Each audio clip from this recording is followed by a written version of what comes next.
श्री परमात्मा। ओम श्री गुरु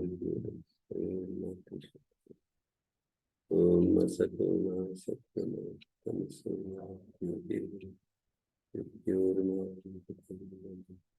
ओम शांति।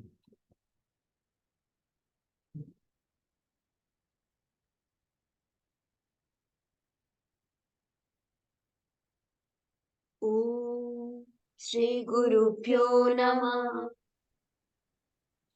तो ये बहुत सारे वार्तिक हैं इस पर नामुने सूत्र पर। एकादेश स्वरवंतरंगो सिद्धो वक्तव्य किम प्रयोजनम। एकादेश स्वर जो अंतरंग है वो सिद्ध कहना चाहिए, असिद्ध नहीं होता पूर्वोत्तर सिद्धम से। तो उदाहरण देते हैं, आय आय आव एकादेश एकादेश क्षत्रिय स्वर एक अनुदात सर्वानुदातार्थम। कितने हैं ये प्रयोजन, कितने हुए? एक दो तीन चार पाँच छः सात प्रयोजन है। ये सात प्रयोजन बताएंगे।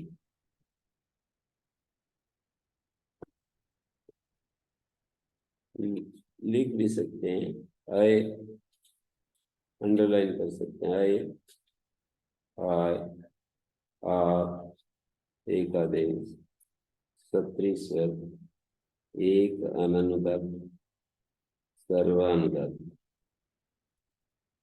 आय आय आय एक आय दो आव तीन आय आय आव एकादेश चार क्षत्रिय स्वर पांच एक अनुदक छः सर्वानुदक सात। ये इतने प्रयोजन है। एकादेश स्वर अंतरंग हो तो सिद्ध करना चाहिए। जैसे वृक्ष इदम है, लक्ष्य इदम, अत्र प्रातिपदिकांत सप्तम एक वचनयो उदात्त अनुदात्त एकादेश। प्रातिपदिकांत वृक्ष का आकार है और गी सप्तमी का एक वचन गी है। एक उदात्त है एक अनुदात्त है। एकादेश जो हुआ है आत्मगुण से उदात्त अनुदात्त एकादेश स एकादेश अनुदात्त से उदात्त होता है। तत्सिद्धत्व वक्तव्यम आंतर्यता अयादेश उदात्त यथा, जिससे कि वृक्ष जमा अय होगा ना, तो उसको सिद्ध कहना चाहिए। जो एकादेश उदात्त, ये त्रिपादी का सूत्र है। त्रिपादी का सूत्र एकादेश उदात्त। ये जो उदात्त हुआ है वृक्ष और ई को वृक्षे बना है, इसको सिद्ध कहना चाहिए। एकादेश स्वरो अंतरंग, अंतरंग है ये। क्यों अंतरंग है? क्योंकि बहिर्भूत जो इदम को मानकर जो अय हो रहा है वो अयादेश बहिरंग है। बहिर्भूत अच को लेकर के अयादेश हो रहा है। और अंतरंग क्यों है? वो वृक्ष और ई उसका निमित्त अंतर्भूत है। बहिरंग समुदाय के मध्य में अंतर्भूत निमित्त है जिसके वो अंतरंग, और अंतर्भूत निमित्त है जिसका उससे बहिर्भूत निमित्त है जिसका वो बहिरंग है। तो इदम का जो इकार है वो बहिर्भूत है और जो गी का ई है वो अंतर्भूत है, उस समुदाय के अंतर आ रहा है। उदात्त अनुदात्त का एकादेश स एकादेश उदात्त, वो एकादेश उदात्त से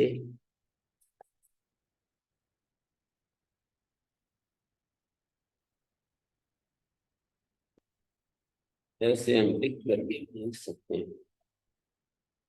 जैसे वृक्ष ईदम, तो इन दोनों के बीच में और फिर ये है इन यहाँ से लेकर के और यहाँ तक। तो बहिरंग समुदाय के मध्य में अंतर्भूत निमित्त है जिसके, उसको अंतरंग कहते हैं। तो अ और ई का जो एकादेश है वो अंतरंग, और जो अयादेश होगा वो बहिरंग। तो बहिरंग कार्य अंतरंग जो एकादेश है वो सिद्ध कहना चाहिए, जिससे कि जो अयादेश हो वो भी उदात्त हो जाए, ऐसा कह रहे हैं। आंतरिता अयादेश उदात्त यथा स्यात्। इसी तरह से आगे कुमारिया इदम कथम इदम उदाहरणम यदि उदात्तेन अल्पुरात् उदात्तत्वे कृते विभक्तेर आटस्य एकादेश तदा भवति उदाहरणम। कहते हैं कुमारी आगे लिख करके ही बताने पड़ेंगे ये सारे उदाहरण।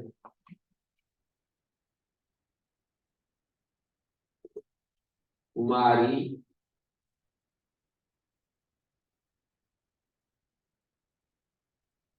दस षष्ठी विभक्ति का है, दस अस बचा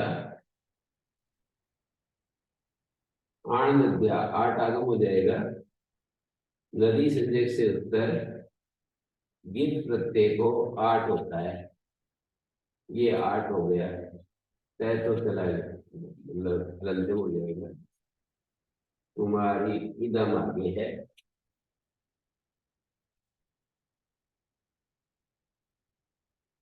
ये स्थिति है। अब जो है वो कह रहे हैं कि उदात्त यहाँ और पूर्वात इक्वलेंसी होना है। कुमारी के ई को आठ आटस से आस बन गया, इधर तो आस हो जाएगा,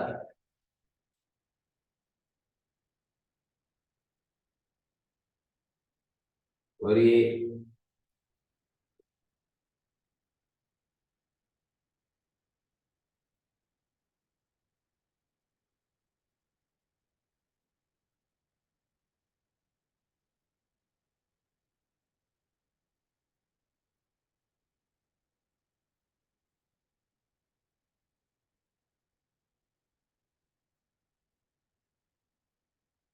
उदात्त यणो पूरा, उदात्त के स्थान में जो यण है, ई के स्थान में ये आया, और हल पूर्व वाला है, उदात्त यणो हल पूर्व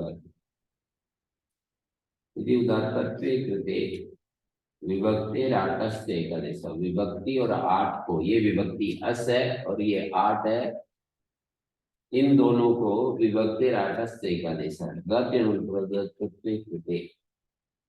ये क्या कहता है कुमारी का उदात्त और पूर्वत क्या कहता है कि उदात्त के स्थान में यण, कुमारी उदात्त है इकार, कैसे उदात्त कुमारी का ही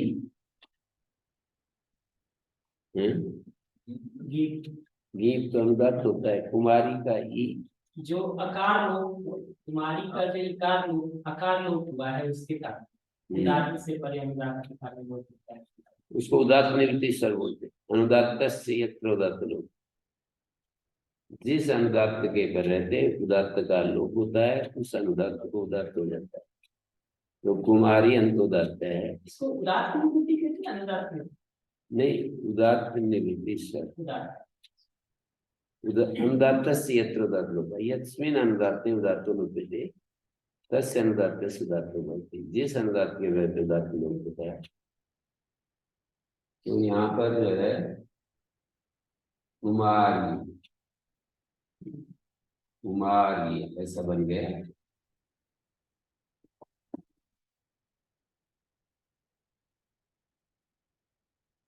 मेरी क्लास चलती है, बीच में मत फोन किया करो। तो कुमारी का जो ई है ये उदात्त है, उदात्त यणो हल पूर्वात, हल पूर्व वाला उदात्त यण हो, हल पूर्व वाला उदात्त यण हो तो विभक्तिर आठस्य एकादश, उदात्त यण को उदात्त करते विभक्तिर आठस्य एकादश। तो ये कहता है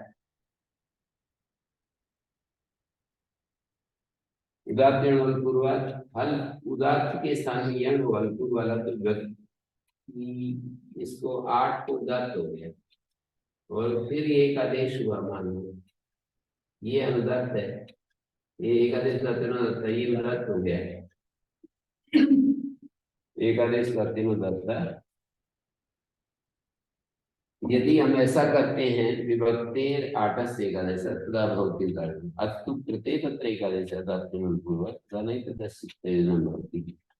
मतलब ये कह रहे हैं कि पहले ये किया उदात्त और पूर्वक और 8 और अस का एकादेश बाद में किया मतलब 8 को उदात्त करने के बाद फिर ये कार्य किया तब तो ये उदाहरण बनेगा।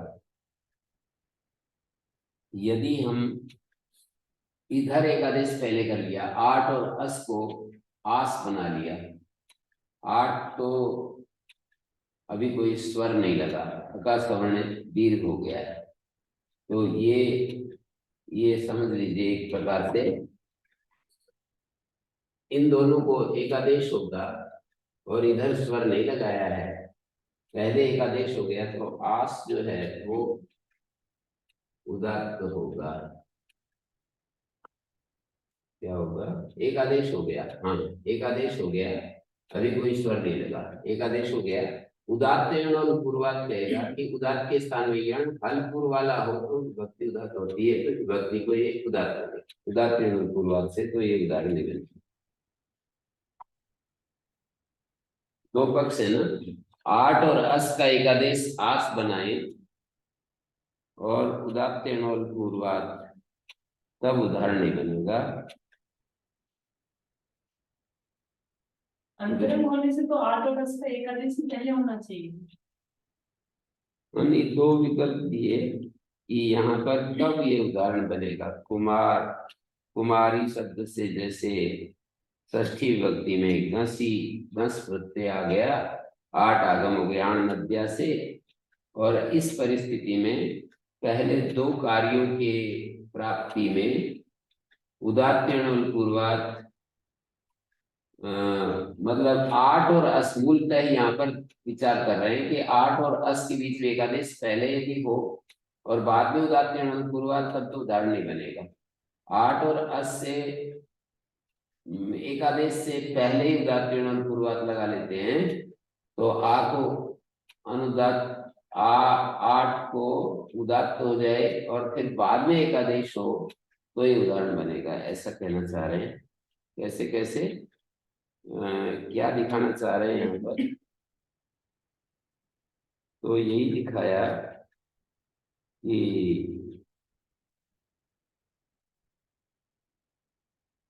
कुमारी के लिए अच्छा ये कुमारी का इसके बजाय एक ही बात है 10 की जगह चतुर्थी लाएंगे तो ए आएगा कुमारी के लिए यह है कुमारी के लिए यह ये विभक्ति आई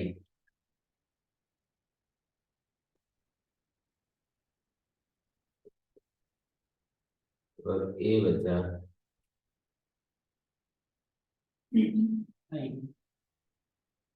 आई हो जाएगा ये अनुदात्त हुआ आई हो गया आई को आया देश हो गया तो ये उदात्त के स्थान में इसको उदात्त उदात्त किया और आई के स्थान में आयादेश होगा इदम के पहले इदम के पहले आई को आयादेश हो जाए तो कहते हैं अंतरंग जो एकादेश है वो सिद्ध मानना चाहिए जिससे कि आई आयादेश करते समय वो भी उदात्त हो जाए ऐसा बताया। आंतर्य से स्वरित प्राप्त हुआ 8 और 1 हो उदात्त अनुदात्त का एकादेश स्वरित प्राप्त हुआ एकादेश उदात्त अनुदात्त से उदात्त हो गया आ और ए के बीच में जो एकादेश है उसको यदि आंतर्य नियम से देखें तो स्वरित प्राप्त हुआ पर एकादेश उदात्त अनुदात्त सूत्र ने उसको उदात्त कर दिया अनुदात्त के साथ उदात्त का एक आदेश उदात्त होता है। तो आयादेश उदात्तो यथा स्यात्। पहले उदात्त किया बाद में एक आदेश किया, मतलब पहले उदात्त करें और बाद में एक आदेश करें, तब तो ये प्रेजेंट बन जाएगा। और दूसरा पक्ष अतु कृते तत्र एकादेशे, यदि हम एकादेश पहले कर लेते हैं, एकादेश यदि पहले कर लिया तो आटस्थ इति वृद्धि से प्राप्त होती उदात्तेन अनुपूर्वात् इति आटः स्वरस्य। आठ को स्वर भी पाता है, दो भी अनित्य, दोनों ही अनित्य हैं। स्वर शब्दांतर प्राप्तेर अनित्य और इति प्राग आकार से प्राप्नोति कृतायां वृद्धो ऐकारस्य वृद्धिरपि प्राग अनुदात्तयो वृद्धिरपि प्राग अनुदात्तयो परत्वात् स्वरे प्राप्ते आटस्सु स्वरे कृते उदात्त। ये सब अंतरंग बहिरंग आदि दिखा करके दिखाया। उभयोर नित्य परत्वात् स्वरे प्राप्ते वर्णाश्रयत्वेन अंतरंगत्वात् वृद्धि स्वरस्तु विभक्तेर उच्यमाना पदाश्रय बहिरंग विभक्तेर उच्यमाना पदाश्रय बहिरंग। प्रधानमंत्री जी ने अमावस्या में ये सब दिखाया है कि पहले ये करे, तो वो सब विवेचन करके अंतिम जो सार है उसका ये दिखाया कि यदि हम इन दो परिस्थितियों में एक आदेश कर लेने के बाद उदात्त लगाते हैं तब तो प्रयोजन नहीं बनेगा, क्योंकि वो क्या हुआ, कृते एकादेश उदात्त यदि लगाया तो इसको एक आदेश कर लिया और एक ही उदात्त हो गया। अब इस ऐ के स्थान में आयादेश यदि पहले करते हैं, विभक्तेर आटस से एकादेश, विभक्ति और आठ को एकादेश किया है, ये विभक्ति है और ये आठ है। उदात्तीर्ण पूर्वात उदात्तत्व कृते, उदात्तीर्ण पूर्वात से इस आठ को उदात्त हो गया है। उदात्त के स्थान में यह अनुपूर्व वाला हो तो इससे परे आठ तो इसका भाग ही है ना, विभक्ति का भाग आदि उदात्त हो गया, इसमें विभक्ति को उदात्त हो गया। तो विभक्तेर आटस्थ एकादेश तदा भवति उदाहरण।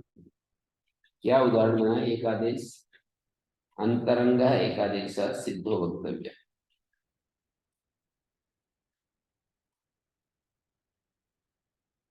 विभक्ति आदि परिस्थिति विभक्ति भक्त से आदय भवति आटस्य वृद्धि एकादेश स्वरिते प्राप्त एकादेश उदात्त उदात्त क्रियते तस्य सिद्धत्वं कुमारी इदं आयादेशे उदात्तो यथा स्यात्। आयादेश करने में उदात्त हो जाए,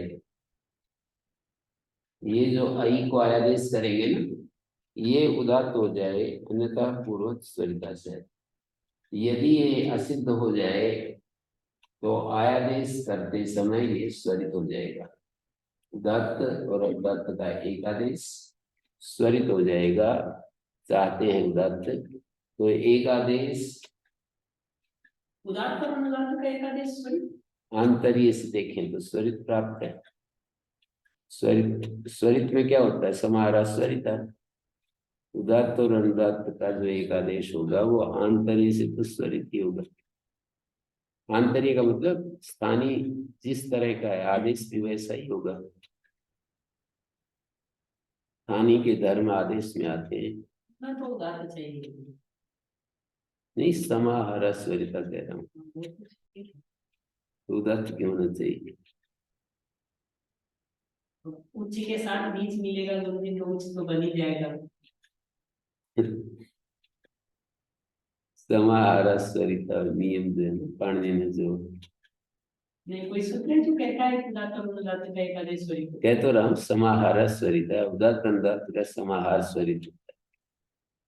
वो तो एकादेश का नियम भिन्न है, तो सिर्फ स्वरित क्या है वो बताता है। हाँ, तो उसमें दो चीजें हैं ना, उसी का सूत्र नहीं बना रखा, पर न्याय को लेकर के सामने रख करके कह रहे।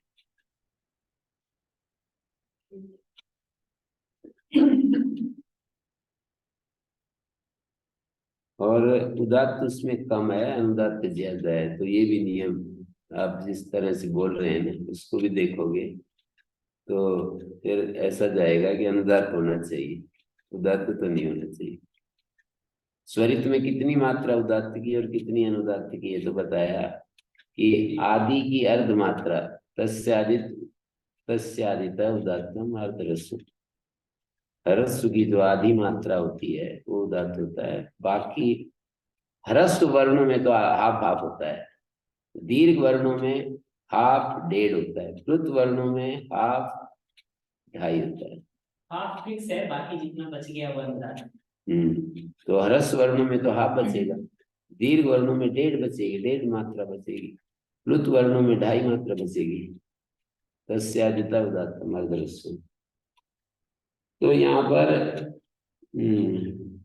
आंतर्य से जो है, आंतर्य से स्वरित प्राप्त हुआ, एकादेश दात्यनुदात्ता से उदात्त किया जाता है। उदात्त और अनुदात्त का जो एकादेश है वो क्या होता है? उदात्त्यनुल पूर्वात एकादेश दात्यनुदात्ता उदात्त किया जाता है।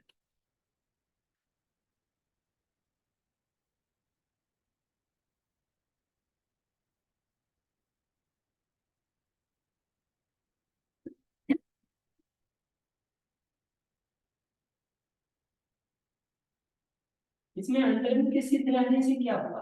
अंतरंग के सिद्ध रहने से क्या हुआ? ये बताए ना, जैसे ये आई है, ये सिद्ध रहेगा तो आई को आयादेश भी उदात्त हो जाएगा, नहीं तो ये स्वरित होगा, क्योंकि असिद्ध होकर के एकादेश दात्यनुदात्ता जो है ना ये सिद्ध हो गया, तो फिर इसको आई को आयादेश जो होगा वो स्वरित होगा नहीं। ये त्रिपादी का सूत्र है, एकादेश दात्यनुदात्ता।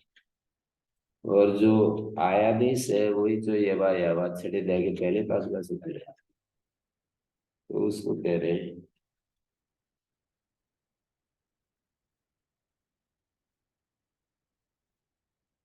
यदि पहले उदात्त करते हैं और बाद में एकादेश करते हैं, कृत्य तत्र एकादशी, यदि हम एकादेश पहले कर लिया आ और ए को, और बाद में उदात्त पूर्वक लगाया,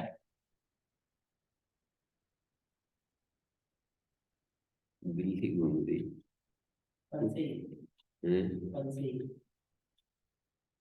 ये ऊपर जा सकती है उसमें। अभी इधर से आइए, नीचे बंद करके रखना पड़ेगा।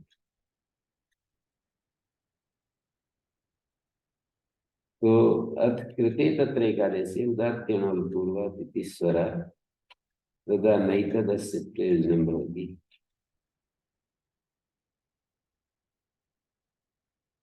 तो एकादेश कर लेने पर उदात्त्यनुल पूर्वात् स्वर करेंगे तो फिर ये इसका प्रयोजन नहीं होगा। कैसे कह रहे हैं? वही है उदात्त्यनुल पूर्वात्। मान लीजिए आ और ए को स्वर लगाए बिना हमने एकादेश कर लिया, तब तो उदात्त्यनुल पूर्वात् कर ही देगा नहीं इसको, फिर तो असिद्ध आदि की कोई बात नहीं, आंतर्य से स्वरित पाएगा, ये बात नहीं। आ और ए के बीच में, आ और ए के बीच में एकादेश पहले हो जाए और बाद में उदात्त्यनुल पूर्वक लगाएं, तब तो ये इसका प्रयोजन नहीं बनेगा।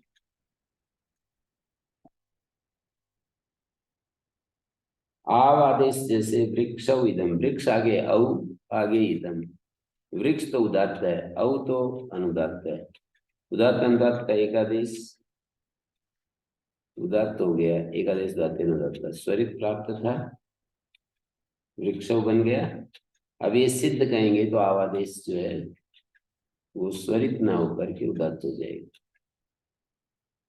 स्वरित क्यों पा रहा है? तो वो आंतर्य से देख रहे हैं, वृक्ष और औ एकादेश उदात्त्यनुदात्ता से उदात्त हो गया है, आंतर्य से स्वरित पाता था, एकादेश उदात्त्यनुदात्ता से उसको उदात्त कर दिया, तो आवादेश सिद्ध कहना चाहिए। मतलब ये गिना रहे हैं किम प्रयोजनम के, एक एक आगे बढ़ रहे हैं, किम प्रयोजनम को ही बता रहे हैं कि अय आदेश, अय करने में, आय करने में, आव करने में, अब एक आदेश गांगे अनुपर, गांगे शब्द एकारा, एकादेश धातु दाता, गांग शब्द गंगा का, गंगा इदम तस्दम अर्थ में अण आया, प्रत्यय स्वर से अंत दाता है गांग शब्द, गंगा आगे अण है ना, तो ये प्रत्यय स्वर से उदाहरण है।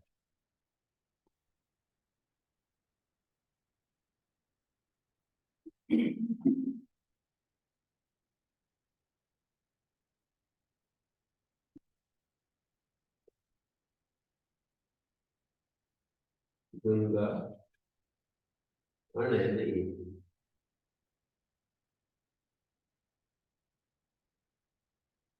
तो आदि उसकी वृद्धि हाँ का लोप हो गया है,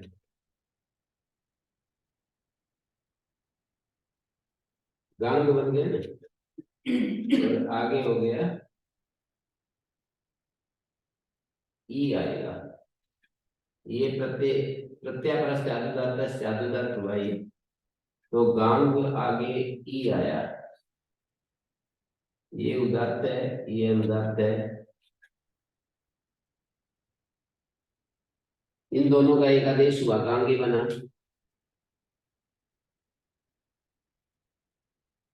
ये सिद्ध कहना चाहिए। इसको सिद्ध नहीं कहेंगे तो आंतर्य से स्वरित होगा, और आगे अनुपे का अ है ना, उसको पूर्व रूप होता है। गंगा में अनूप, अनूप का मतलब कोई टापू आदि बन जाता है, बीच में पानी, इधर से भी धारा बह रही है, इधर से भी धारा है, उसको अनूप कहते हैं।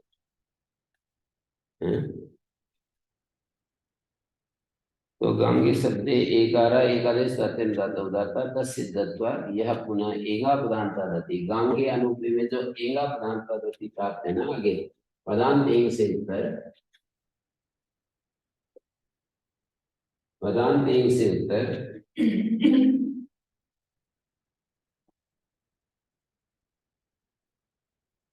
एगा पदांता दति एकादेश से एकादेश उदाता इति।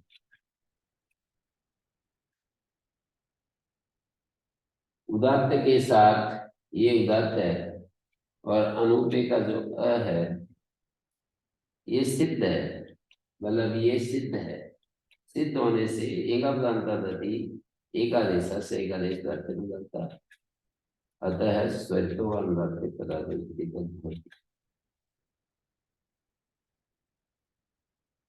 एकादेश से एकादेश करते, अतः स्वरितो अनुदात्त पदार्थ, ये एक पक्ष में उदात्त होगा, एक पक्ष में स्वरित होगा, स्वरितो व अनुदात्त पदार्थ, पदार्थ ही अनुदात्त होगा।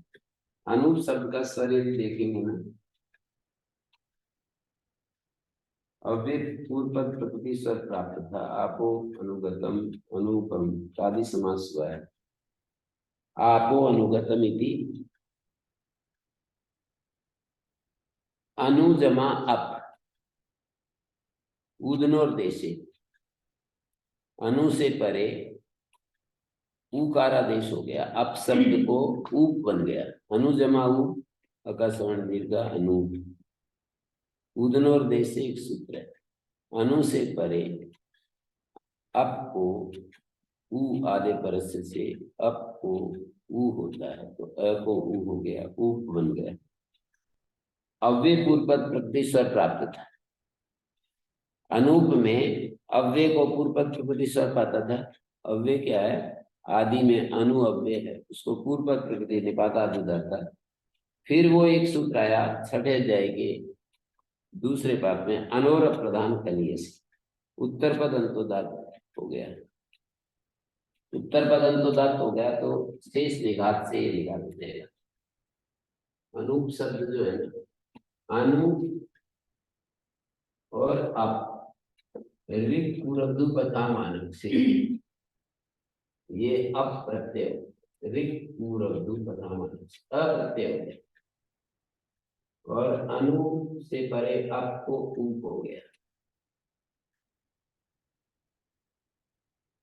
अनु का तत्पुरुष से तुल्यार्थ या सप्तमानाव्यय अव्यय पूर्वक प्रकृति स्वर, तत्पुरुष से तुल्यार्थ तृतीया सप्तम में मानाव्यय तृतीया तृतीया, तो अनु प्रधान कनीयसी, अनु शब्द से परे अप्रधान कन, अनु प्रधान कनीयसी, तो इसको क्या हो जाता है, अंतोदर्थ हो जाता है, इसको अंतोदर्थ, मतलब पूर्व प्रकृति स्वर की प्राप्ति में अनोप्रधान कनीयसी देखना पड़ेगा, अनोप्रधान कनीयसी।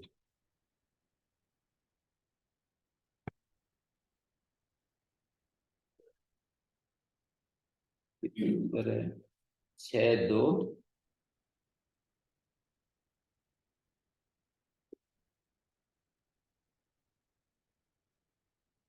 लास्ट में है।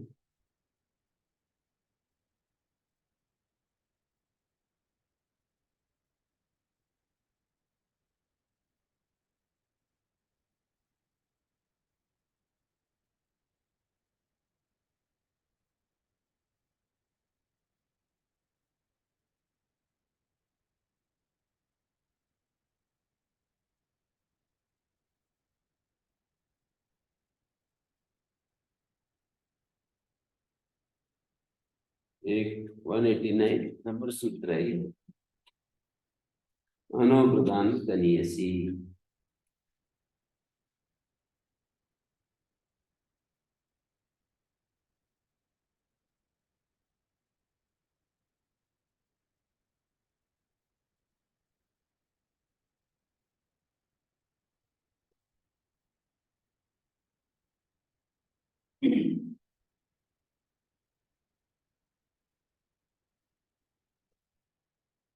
तो जी यहाँ पर देखिए, अनोर उत्तर प्रधानवाची उत्तरम अप्रधानवाची कनीयस अंतोदर्थम, अनु से परे जो अप्रधानवाची है और जो कनीयस है वो उदात्त होते हैं। अनुगतो ज्येष्ठम अनुज्येष्ठा अप्रधानवाची है ना, कैसे अप्रधानवाची कह रहे हैं यहाँ जैसे अनु अप, यहाँ अप्रधान कैसे है ये, अनु से परे अप्रधानवाची तथा कनीयस, प्रादि समास हुआ है, प्रादि समास जो होता है पूर्व पदार्थ प्रधान होता है, तो अप्रधानवाची हो गए।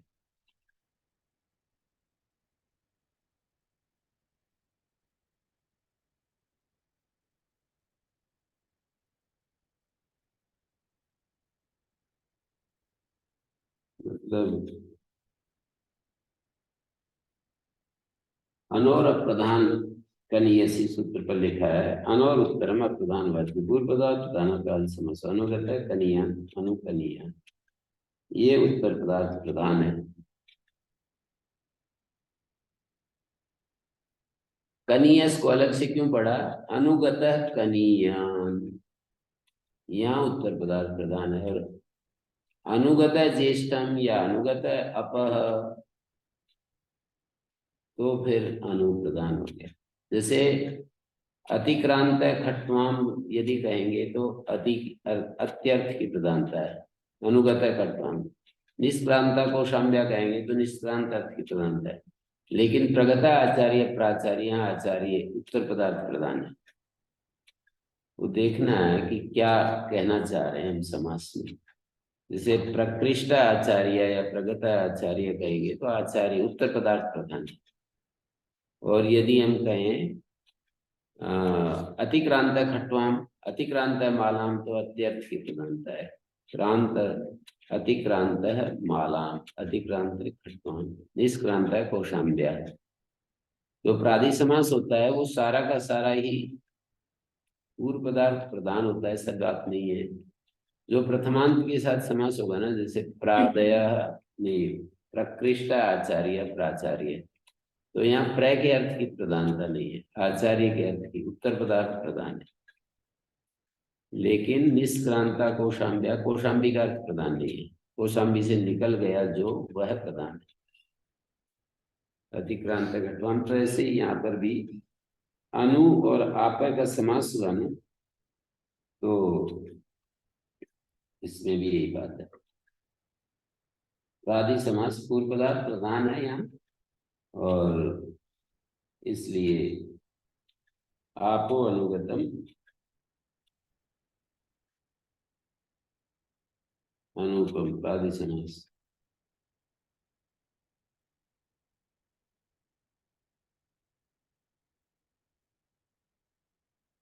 बहुवी करें तो भी जो है अनुगता आपो यस्मिन अन्य पदार्थ प्रधान हो गया, तो ये तो अब प्रधान ही हो जाएगा। उदनोर देशे से ऊ होता है, और रिपूर्व कथा मानक से समासांत अप्रत्यय हो गया।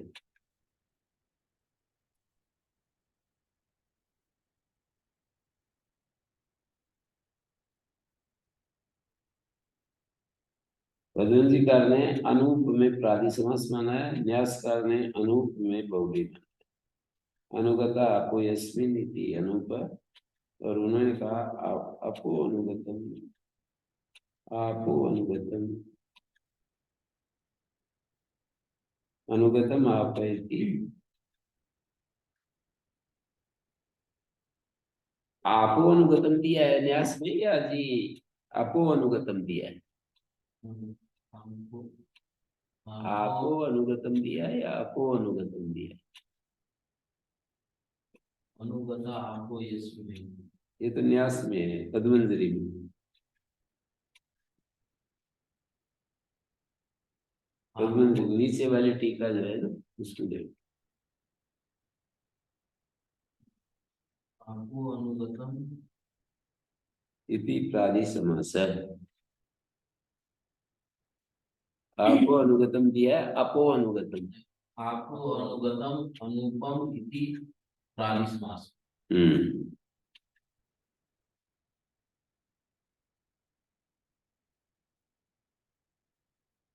तो यही बात कहने जा रहा हूं मैं।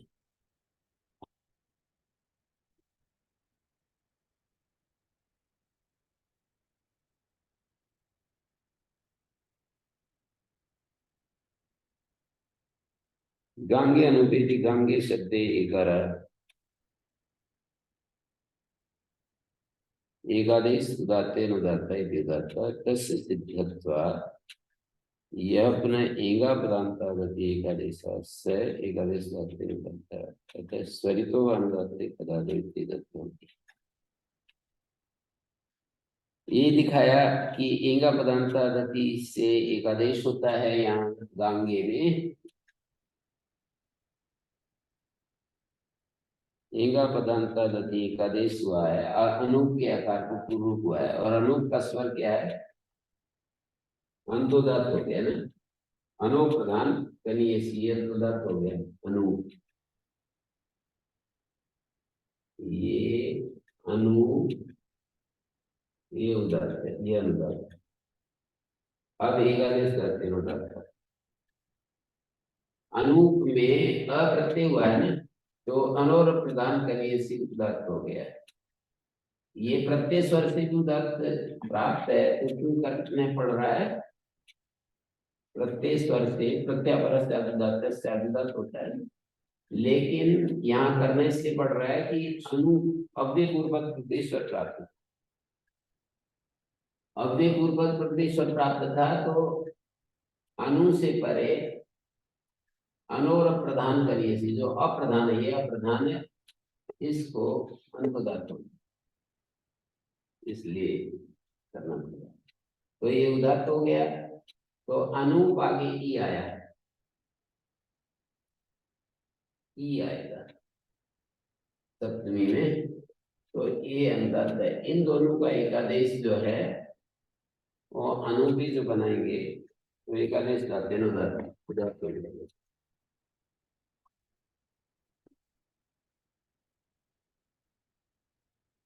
स्वरिते स्वरितो वानुदाते पदादि, पदादि स्वरिते वानुदाते पदादि, अनुदात यदि पदादि है तो उसको स्वरिते स्वरितो वानुदाते पदादि, पदादि अनुदात है ना, तो विकल्प से स्वरित हो जाता है। उदात और इसका अनुदात का एकादेश, एकादेश धातुनुदात्ता का अपवाद है। स्वरितो व अनुदात्ते पदाद, पदादि अनुदात्त परे हो तो इसको स्वरित हो जाता है।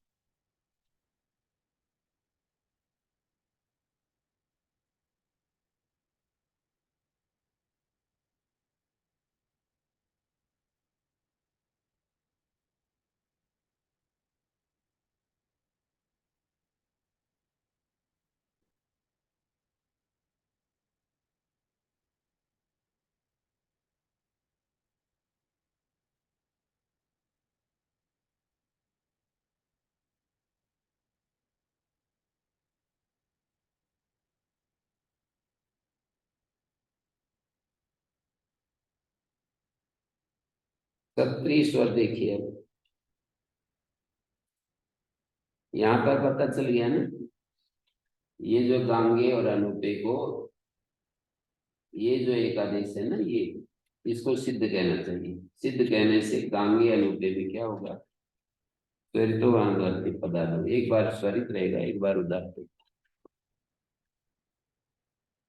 गांगे का जो ए है ना, वो एक बार स्वरित रहेगा और एक बार उदात्त होगा, पाक्षिक स्वरित होगा, एक बार उदात्त रहेगा, पक्ष में गांगे अनुपे स्वरित होगा।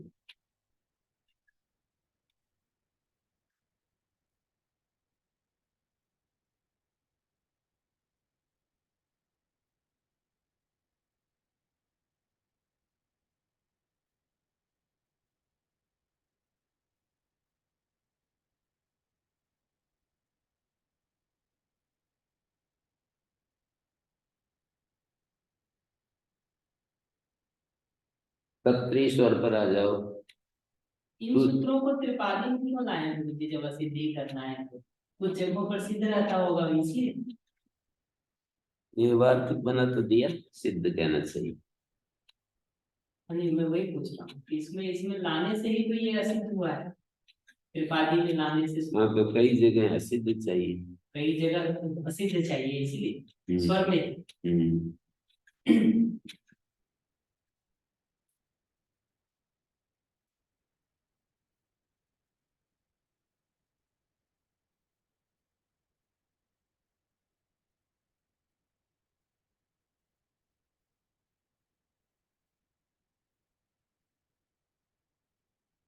ये स एकादेश तत्तेनुदात्ता इत्यतः स्वरितो अनुदात्ते तद्भवति, इत्यतः होना चाहिए, इति के बाद अल्प विराम देना चाहिए।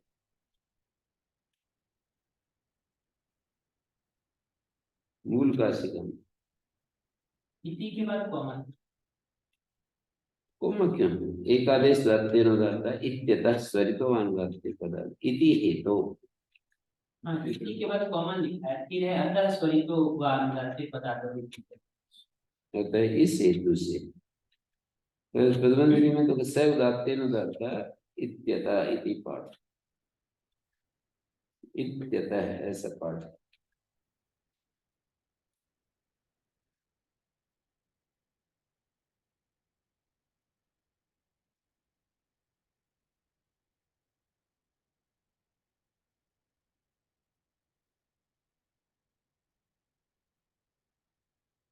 आगे बढ़ते हैं। सप्री तुदति नुदति अनुपदेशात अदुपदेशाति लय सार्धात्व अनुदात्तत्वे कृते एकादेशात् तद उदात्त सिद्धत्वा सदुरन्मोदन्ते जाति इति अंतोदात्ताति ते स्वरो भवति।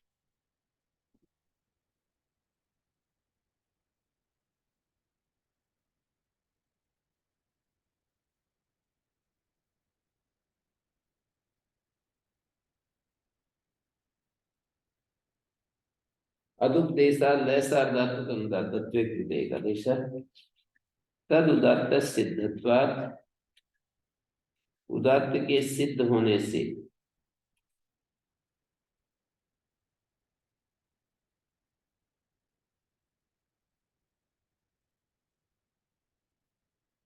चतुरन्मोदन्ते जाति अंतोदात्ताति ते स्वरो भवति। तुद आगे अति है ना,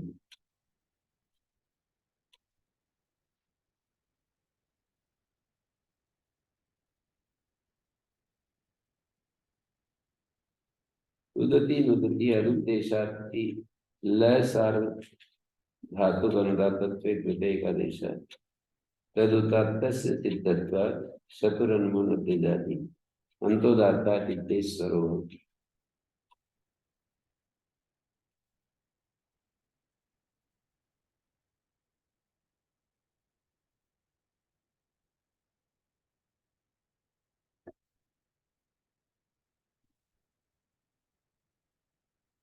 तुदति अदुपदेशादिति लय सार धातु अनुदातत्वे कृते एकादेश। तुद क्षत्री और आगे क्या है?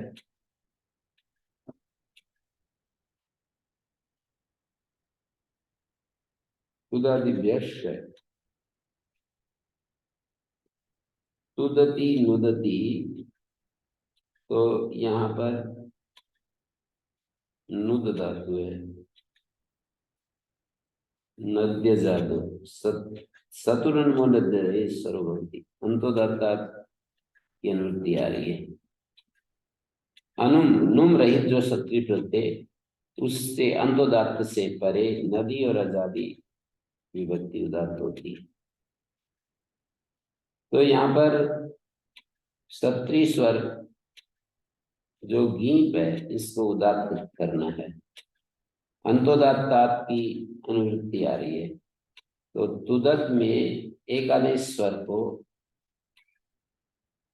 जैसे तुदत तुद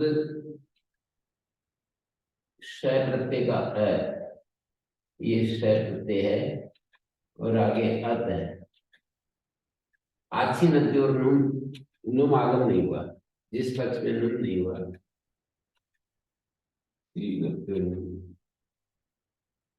तो ये गी पाया आगे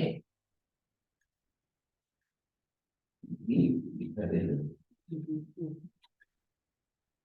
उधर से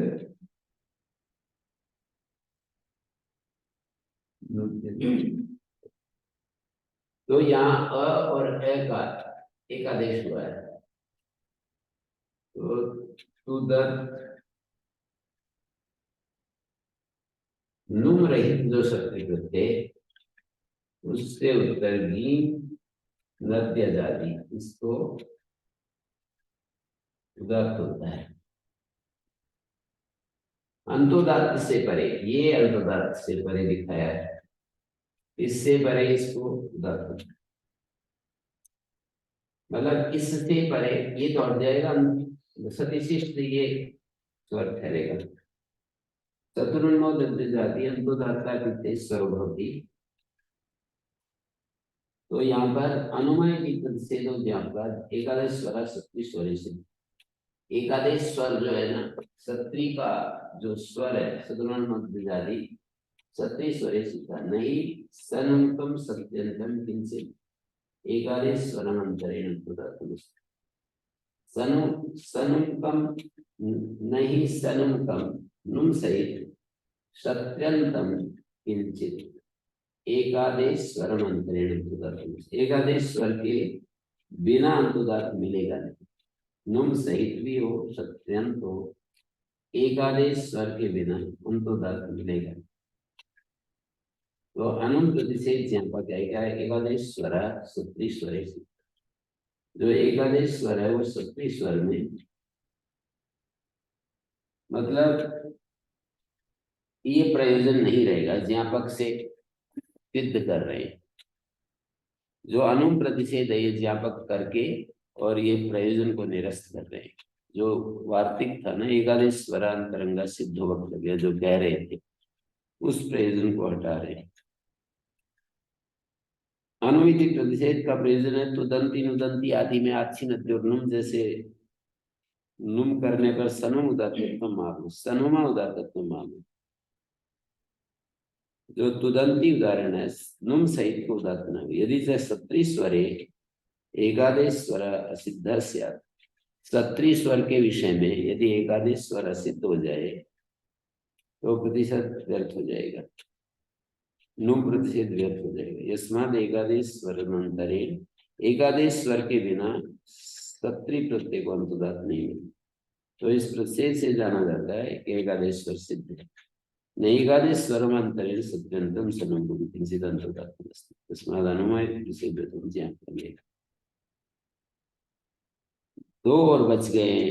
एक अनुदात तुदंती लिखंती एकादेश्वर सिद्धत्वात् तुद जमा अजमानती है, लट लकार का प्रयोग है। ल सार धातु अनुदात हो गया। दास्यन दाते गिन उपदेशा ल सार धातु हम अनुदातम महान विगो। ल सार धातु अनुदातत्वे कृते उदात्तत्वे कृते उदात्त अनुदात एकादेश उदात्त। तुद जमा अजमानती है ना, तो अ के बाद अंति को अनुदात हो गया और अ उदात्त है। तुद श जो है वो प्रत्यय स्वर से उदात्त है। प्रत्यय स्वर का मतलब प्रत्यापरस्य आद्युदात्तस्य। तुद अ अंति, अ जो है प्रत्यय स्वर से उदात्त है, अंति अनुदात्त है, ल सर धातु अनुदात्त। ये जो सूत्र है ना, दास्य अनुदात्त ये दुग्धेशा ल सर धातु का अनुदात्त है।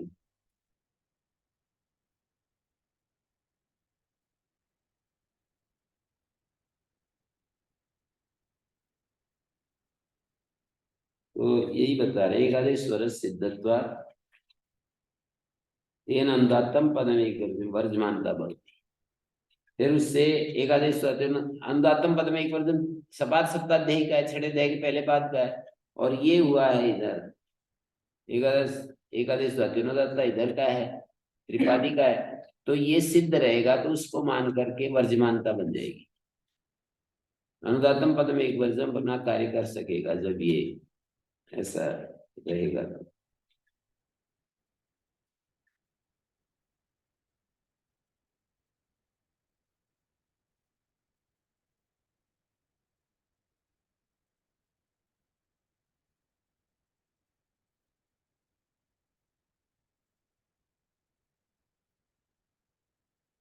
सर्वानुदात सर्वानुदात एक अनुदात का मतलब एक आदेश दात्य नहीं हो।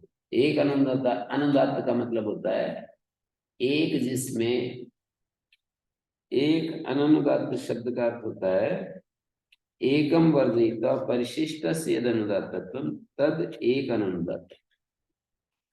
एक अनुदात शब्द का शब्दार्थ ये होगा एकम वर्जयित्वा, एक को छोड़कर, परिशिष्ट से यद अनुदात यद अनुदातत्वम तद एक अनुदात।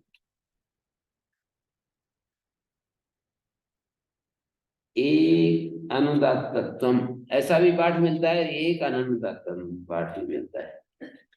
तो एकम वर्जित्वा परिशिष्ट से अनुदातत्वम तद एक अनुदातत्वम, और एक अनुदातत्वम का मतलब हो गया अनुदात मतलब एक यही स्वर विवक्षित है। एकम एव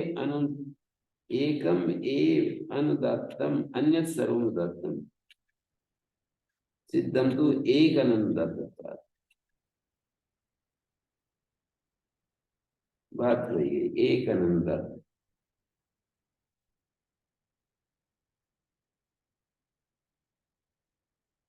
आगे है सर्वानुदात।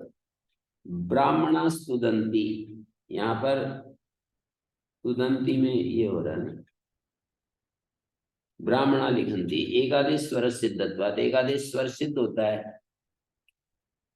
अतो गुणे पर रूप जो एकादेश होता है तुद अ अंति। इस उदाहरण में तुद अ अंति उदाहरण में, लिख अ अंति उदाहरण में तिंग अधिका निघातो भवति। कैसे? यदि वो असिद्ध हो जाए तो असिद्ध होने के बाद, यदि वो असिद्ध हो जाए, ये आठवें अध्याय के पहले पाद का सूत्र है तिंग अधिका, और एकादेश दाते न दाता दूसरे पाद का है। तो पहले पाद की दृष्टि में यदि वो सिद्ध हो जाए तो वो अनुदात नहीं कर सकेगा, सर्वानुदात चाहिए लिखंती। अब वो असिद्ध हो गया, असिद्ध होने के बाद क्या होगा? स्वरितत्व अपवाद उदात्तत्व, स्वरितत्व का अपवाद उदात्त है इस दर्शन में सिद्धत्व उच्यते, अन्यथा उदात्तस्य अनुदात्तत्व अभावात् उदात्तः प्रयोगे श्रूयेत। स्वरितत्व का अपवाद उदात्तत्व इस दर्शन में सिद्धत्व मुच्यते, अन्यथा उदात्तस्य अनुदात्तत्व अभावात्, उदात्त का अनुदात्तत्व का अभाव होने से उदात्त प्रयोग में सुनाई पड़ेगा, तो उसको सिद्ध करने की जरूरत नहीं है, उदात्त प्रयोग में सुनाई पड़ेगा तो अनुदात्त हो जाएगा।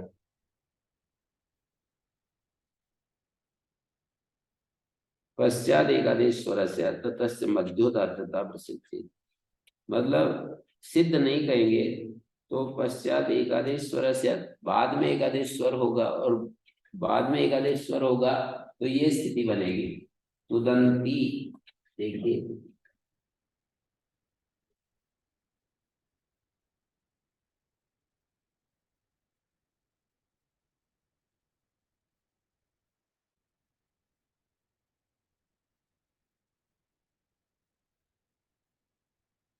तुद अंति लसा धातु का मूल उदात्त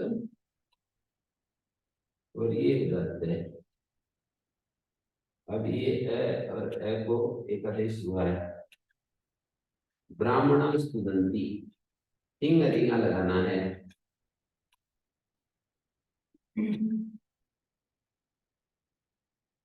तू का जस का अस है, जस विभक्ति का।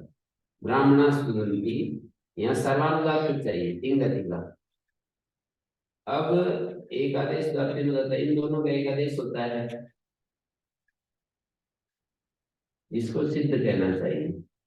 इसको सिद्ध कहेंगे तो फिर ये अनुदात हो जाएगा। यदि इसको असिद्ध हो जाए तो प्रयोग में ये असिद्ध होकर के और ये बीच मध्योदात सुनाई पड़ेगा, क्योंकि जैसे ही आप एकादेश तिंगा तिंगा लगाएंगे तो वो एक आदेश असिद्ध हो जाएगा। ये थोड़ा समझने की बात है कि कैसे दोष आ रहा है, कैसे दोष आ रहा है। एकादेश स्वर सिद्धत्वात् कृते तस्मिन् तिंग अधिका निगातो भवति। स्वरितत्व का अपवाद उदात्त होता है। ये जो उदात्त होता है, उदात्त और अनुदात्त का आंतर्य से स्वरित प्राप्त था, उसका अपवाद उदात्त कर दिया है। तो इस दर्शन में तो सिद्धत्व उच्यते, अन्यथा उदात्त से अनुदात्त अभावात्, उदात्त प्रयोग इसमें, अन्यथा ये दिया है उदात्त से अनुदात्तत्व अभावात्, उदात्त प्रयोगेषु, उदात्त सुनाई देगा। उदात्त से, उदात्त को अनुदात्त अभाव होने से, उदात्त को अनुदात्त का अभाव होने से उदात्त प्रयोग में सुनाई देगा, उस उदात्त को अनुदात्त हो जाएगा।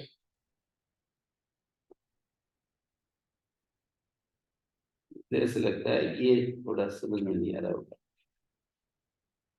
तिंग अधिका पश्चात एकादेश स्वर करेंगे तो मध्योदात्त होने लगेगा। कैसे मध्योदात्त, मतलब जो दोष दिखा रहे हैं वो है, यदि हम एकादेश स्वर सर्वानुदात्त प्रयोजन दिखा रहे हैं, एकादेश स्वर सिद्ध कहना चाहिए। यदि एकादेश स्वर को सिद्ध नहीं करेंगे तो इसमें दोष क्या आएगा, जैसे तिंग अधिका सूत्र लगेगा तो प्रयोग में ये उदात्त सुनाई पड़ने लगेगा। सिद्ध हो जाए तो ये बाकी को तो कर देगा, असिद्ध होकर के ये प्रयोग में उदात्त सुनाई पड़ने लगेगा, मध्योदात्त सुनाई पड़ने लगेगा।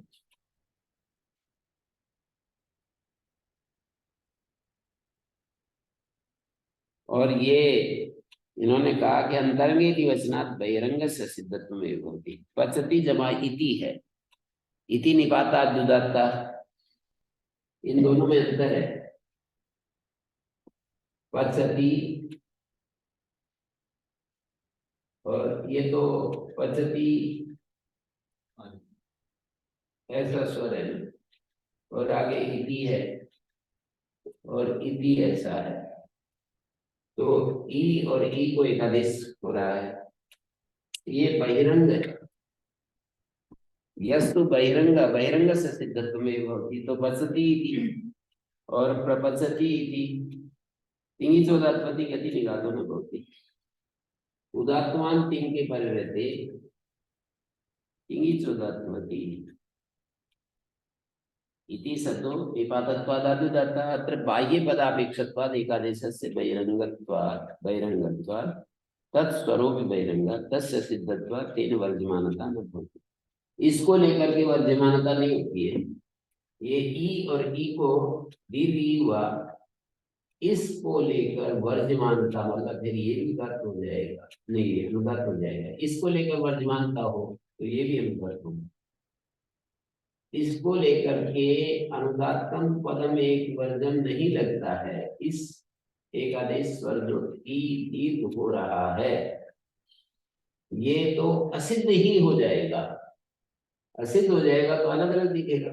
तो अनुदात्तम पद में एक वर्जन इसको लेकर, इस स्वर को लेकर के इसको वर्जमान स्वर से अनुदात्त नहीं करेंगे। बहिरंग एकादेश है, ये अंतरंग एकादेश अंतर पचति इति बहिरंग एकादेश है। पचति इति पद बहिर्भूत है, बहिरंग एकादेश है। और पचंती या तुदंती आदि उदाहरणों में अंतरंग एकादेश है। एक पद के अंतर ही अगर असिद्धि हो जाए तो क्या प्रॉब्लम? पचति इति नहीं, तुदंती असिद्ध हो जाए तो क्या प्रॉब्लम? असिद्ध हो जाएगा तो प्रयोग में उदात्त सुनाई पड़ेगा। क्यों? क्योंकि जैसे ही वो सूत्र आएगा ना काम करने के लिए तिंगा तिंगा, तब तो तुरंत असिद्ध हो गया। असिद्ध होके ऊपर वाली स्थिति दिखेगी? नहीं नहीं, केवल उस सूत्र के सामने असिद्ध है, सूत्र के सामने असिद्ध है। और जैसे ही सूत्र आएगा तो ऊपर वाली स्थिति दिखेगी। हाँ तिंगा तिंगा के सामने तो ऊपर वाली स्थिति दिखेगी जी, है? तो वो सभी को अनुदात कर देगा। नहीं, वो तो उस सूत्र के सामने सिद्ध है, वैसे तो वो मतलब बना हुआ है। तो सूत्र के सामने जो स्थिति होगी उस पर तो वो काम करेगा, नहीं करेगा? नहीं, यही यहाँ पर थोड़ा सा पेचदार बात है, घुमावदार बात हो रही है। प्रपंचती में भी तो इसी तरह से है। तिंगी चौदात्वती लगाते हैं ना, उदात्तवान तिंग के पर रहते प्रय को उदात्त होता है, नहीं अनुदात होता है। क्या है? उदात्तवान तिंग के पर रहते गति निघात होता है। प्रपचति इति प्रय को निघात होता है। तो उदात्तवान तिंग जैसे ही तिंगी चौदात्वती सूत्र लगाने लगेंगे तो वो यदि असिद्ध हो जाए, ये तो असिद्ध हो ही जाता है।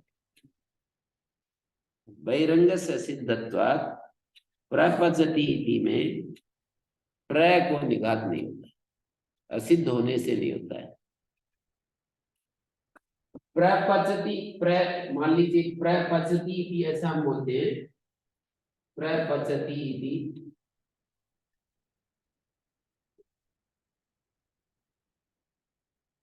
ये जब इन दोनों को एक आदेश ऐसा हो रहा है, उदात्तवान तिंग तो परे मिल गया, पूर्व कांत में तो करके ये हो जाएगा। उदात्तवान तिंग के पर रहते प्रय को निघात होना चाहिए, पर नहीं होता। क्यों नहीं होता?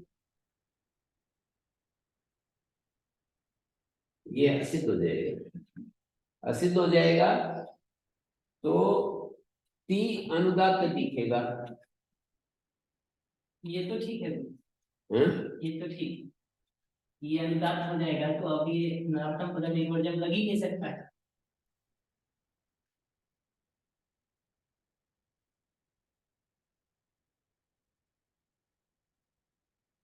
यानी अंतरंगे दिवचनात् बहिरंगस्य सिद्धत्वमेव भवति। पचति इति प्रपचति इति तिङि चोदात्वति गति निघातो न भवति। उभयत्र पूर्वं मुझे ये बात नहीं प्रति समझ आ रही मुझे कि ये असिद्ध होकर के जो ऊपर वाला रूप दिखेगा तुदंती में अउदात्त वाला, तो तिंगा तिंग से उस अउदात्त का निघात होगा कि नहीं होगा?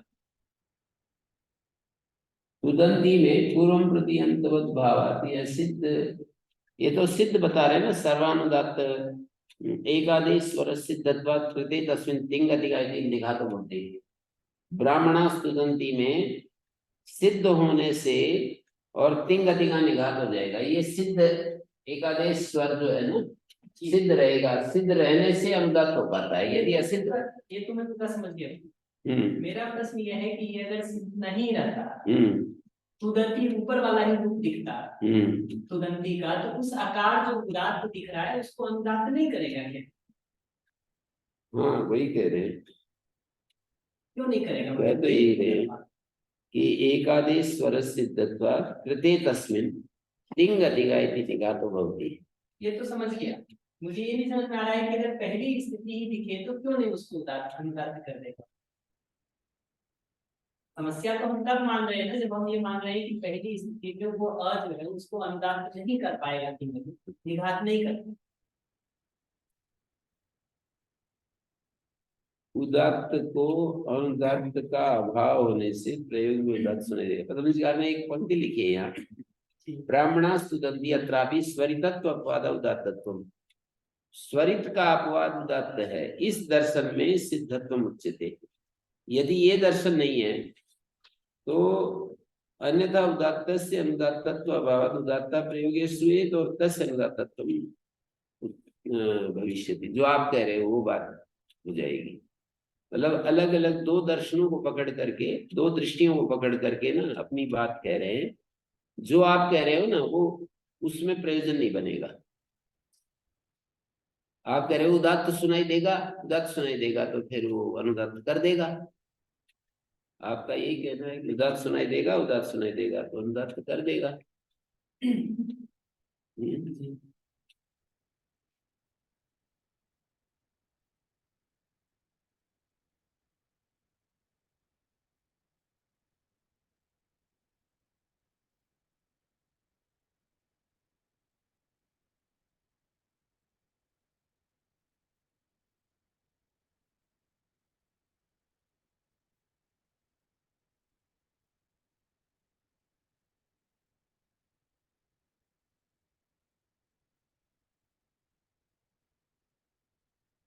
अगर वो स्वरित भी होता तो भी तो उसका निघात कर ही देता होगा, नहीं करता।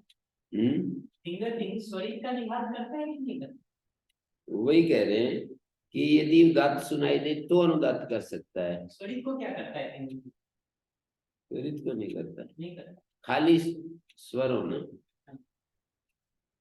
मतलब रिक्त स्वरों को अनुदात्त में बदलता है। एक को छोड़कर बाकी जो तिंगतिगा तो वो करता है अतिंग से उत्तर तिंग को निघात करता है। तो स्वरित भी होगा तो निघात हो ही जाएगा। स्वरितत्व अपवाद उदात्तत्व में दर्शन सिद्धत्व में स्वरितत्व का अपवाद उदात्त होता है। एकादेश उदात्तेन उदात्ता, स्वरितत्व का अपवाद उदात्त होता है। एकादेश उदात्तेन उदात्ता जो सूत्र कार्य करता है वो स्वरित का अपवाद, स्वरितत्व का अपवाद उदात्त होता है। स्वरितत्व अपवाद उदात्तत्व में दर्शने सिद्धत्व उच्यते। अन्यथा उदात्तस्य अनुदात्तत्व अभावात् उदात्तः प्रयोगे श्रूयेत।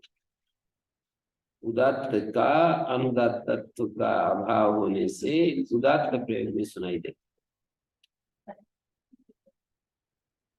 अगर तिंग स्वरित का भी निघात कर देता है तब तो प्रॉब्लम नहीं आएगी।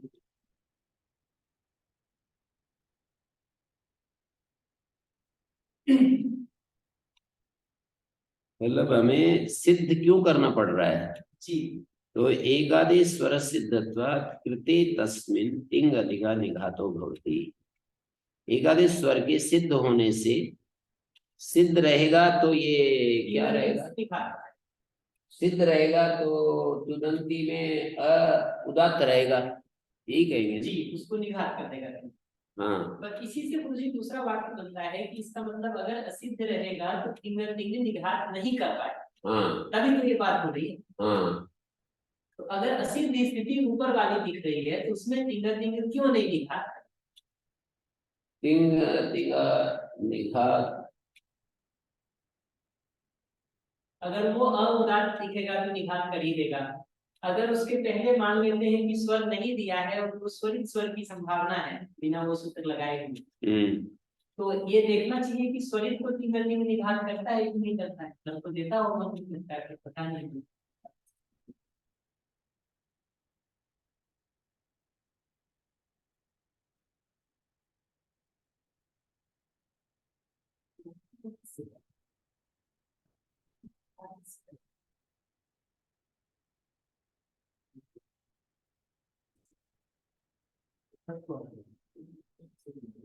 कौन सी सूत्र?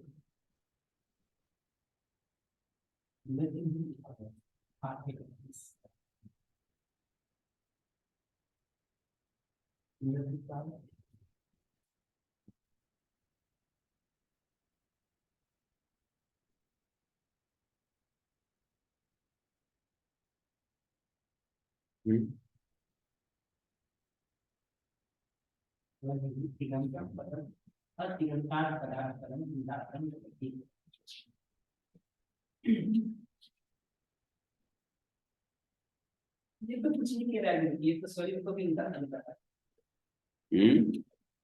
तिंगल तिंग तो स्वरित को भी अंतर करता है।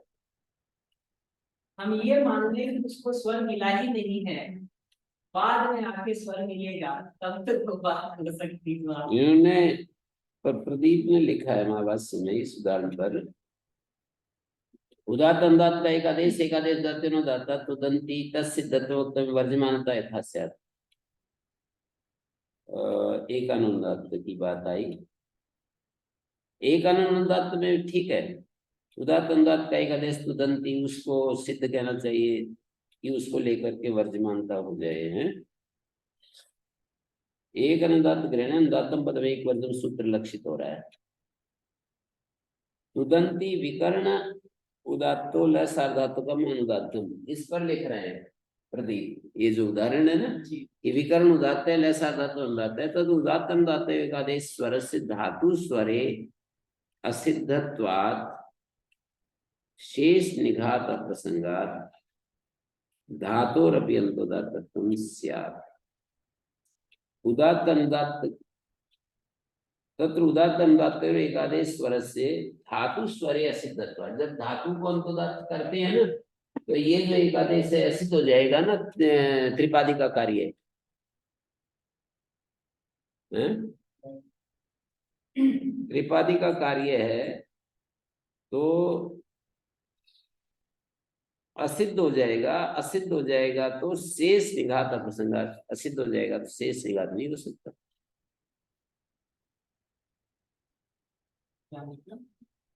ये जो तुद है ना, इसको शेष निघात नहीं हो सकता। यदि ये असिद्ध हो जाए, ये यहाँ पर असिद्ध हो जाए, असिद्ध हो जाएगा तो इसको लेकर वर्धमानता से इसको उदात्त, ये जो धातु स्वर है ना, ये इसको कह रहे हैं कि उदात्त अनुदात्त एकादेश एकादेश स्वर से धातु स्वरे असिद्धत्व, धातु स्वर करने में ये असिद्ध हो गया, धातु स्वरे असिद्धत्वात् शेष निघात अप्रसंगात्, शेष निघात नहीं हो पाएगा, ये असिद्ध हो जाएगा, शेष निघात नहीं हो पाएगा।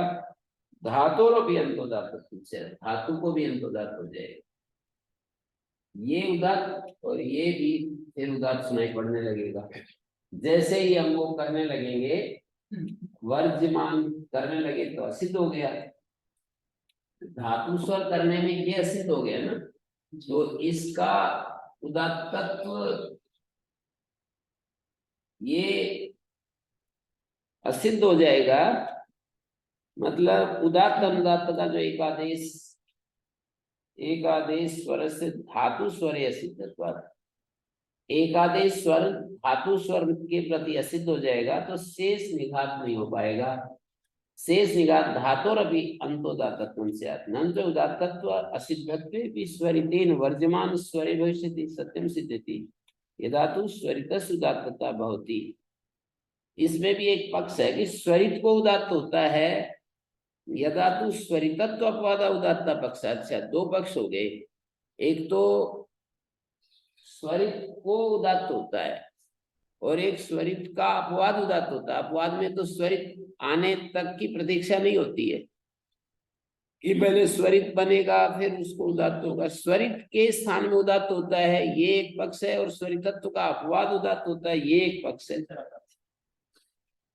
तो कहते हैं तदा एकादेश उदात्तत्व विधीयते स्वरितत्व अपवाद इति पक्षा तदा एकादेश उदात्तत्व। एकादेश करने के बाद उदात्त कर रहे हैं। एकादेश कर लिया, इसका मतलब एकादेश स्वरित बना हुआ रहेगा अगर ये असिद्ध हो जाएगा।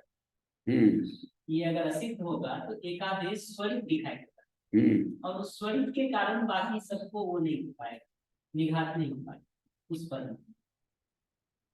स्वरित के कारण नहीं हो पाएगा जी, अगर अनुदात्तम पदम एक वर्जन नहीं लग सकता। हाँ वो तो नहीं लगेगा जी, इसलिए तुदती वो तो, पर स्वरित को मान करके भी लगता तो है, पर वो असिद्ध जो छठे अध्याय का स्वरितम होता है ना, उसको मान करके तो हो जाता है अनुदात्तम पद में एक वर्जन। हाँ, पर इसको मान के नहीं होगा, इसीलिए तुदती का तू उदात्त रह जाएगा। हाँ ये कहना चाहिए। हाँ, पर इस दर्शन में जबकि स्वरितत्व का अपवाद उदात्त होता है।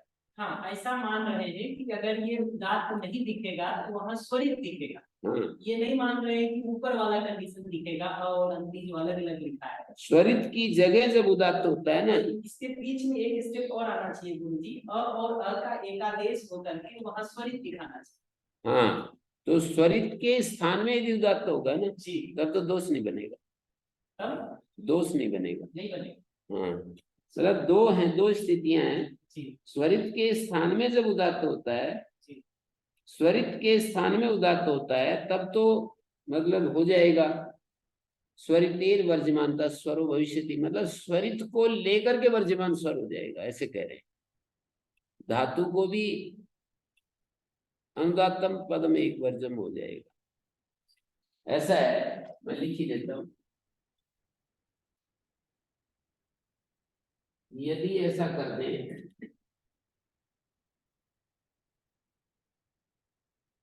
मान लीजिए ऐसा कर दिया है?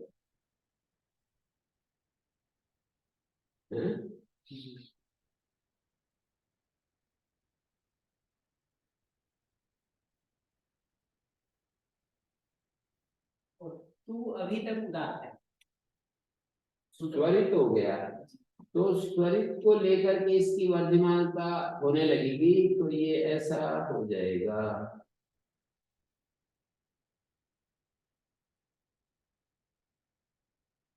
ऐसा स्वरित को लेके अनुदात्तम पद में वर्जन लगेगा गुरु जी को, वो होगा जो आपने जैसे लिखा है, नहीं लगेगा। तो ये दिखा रहे हैं कि उदात्त सिद्धत्वे भी स्वरितेन वर्जमान स्वरो भविष्यति सत्यम सिद्ध्यति। वर्जमान स्वर तो चाहते हैं ना तुद अनुदात्त हो जाए, विकर्ण उदात्त लसार्धातु अनुदात्तम तत्र उदात्त अनुदात्त एकादेश स्वर से धातु स्वर सिद्धत्व शेष निघात प्रसंगा धातुरपि अनुदात्तत्वं स्यात्।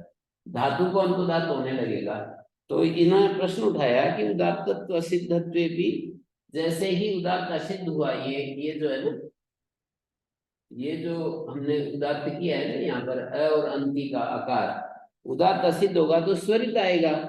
स्वरित की उदात्तता को लेकर के वर्जमान स्वर हो जाएगा।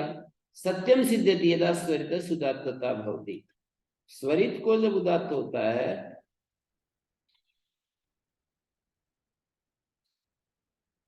स्वरित को जब उदात्त होता है तब ये सिद्ध होगा। यदा तो स्वरिता अपवाद उदात्त तदा एकादेश उदात्तत्व विधीयते तस्य च सिद्धत्वे स्वरांतर अभावात् वर्जमान स्वरो न स्यात् सिद्धत्वम् उच्यते।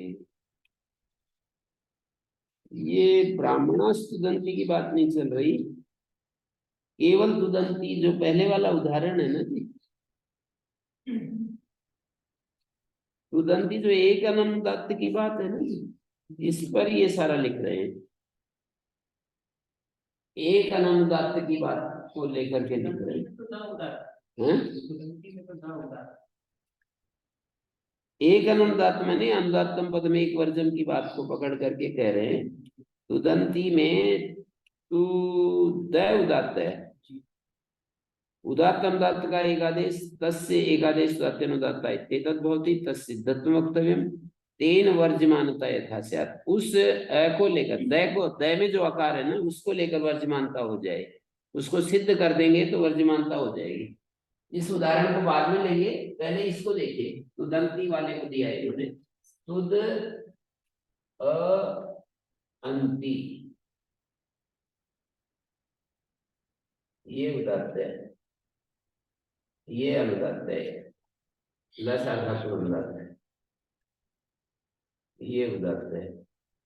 इसको लेकर वर्जमानता तब बनेगी जब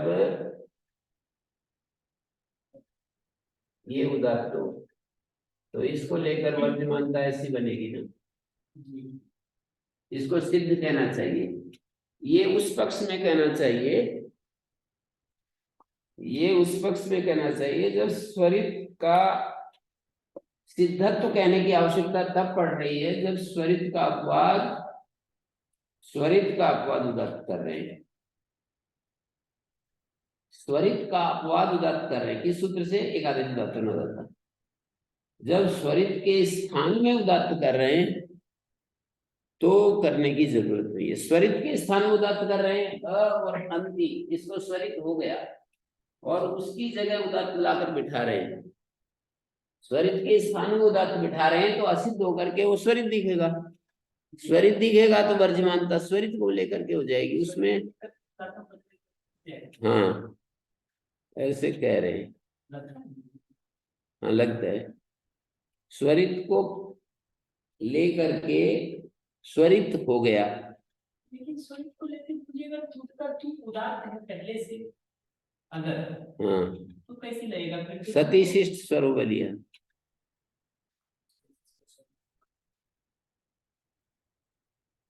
स्वरित के स्थान में उदात्त आकर बैठता है, वो असिद्ध हो गया। असिद्ध होगा तो स्वरित दिखेगा, स्वरित दिखेगा तो एकादेश ये अनुदात्तम पद में एक वर्जम हो जाएगा और फिर वो स्वरित उदात्त में बदल, हाँ, स्वरित उदात्त में बदल जाएगा तो इष्ट स्वर सिद्ध हो जाएगा। लेकिन स्वरितत्व का अपवाद यदि है तो क्या प्रॉब्लम है? ऊपर वाली स्थिति दिखेगी नहीं। अपवाद पक्ष में ये है कि वो जैसे जैसे अनुदात्तम पद में एक वर्जम लगाने लगेंगे तो असिद्ध हो जाएगा। असिद्ध हो जाएगा तो वो तो कुछ स्वर है नहीं ना वहाँ, उसको लेकर के वर्जमानता नहीं होगी। स्वर तो है नहीं, वो तो अभी हम बोल रहे हैं कि स्वर है। और उदात्त तो है। स्वरितत्व का अपवाद, स्वरित तो मतलब वहां स्वरितत्व का अपवाद यदि उदात्त कर रहे हैं तो स्वरित तो आया ही नहीं ना। हाँ, स्वरित नहीं आया है, स्वरित नहीं। हाँ, लेकिन फिर वहाँ क्या रहेगा?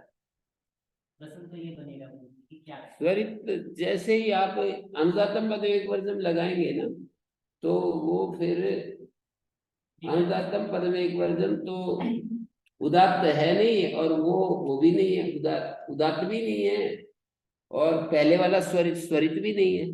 तो हम ये मान रहे हैं कि एकादेश हो गया है और कोई स्वर नहीं है। हाँ, अ और अ का एकादेश हो गया है और स्वर कोई भी नहीं, स्वर कोई भी नहीं है, ऐसा मान। हाँ, तो फिर वो उसको लेकर वर्जमानता नहीं हो पाएगी। हाँ, तब तो नहीं होगी। तो असिद्ध का मतलब ये नहीं मान रहे हैं कि वो अ और अ अलग स्थिति में दिखेगा। असिद्ध का मतलब ये मान रहे हैं कि एकादेश है और कोई स्वर नहीं है। तब तो नहीं लगेगा। और आगे उदाहरण है ब्राह्मणास्तुदंती।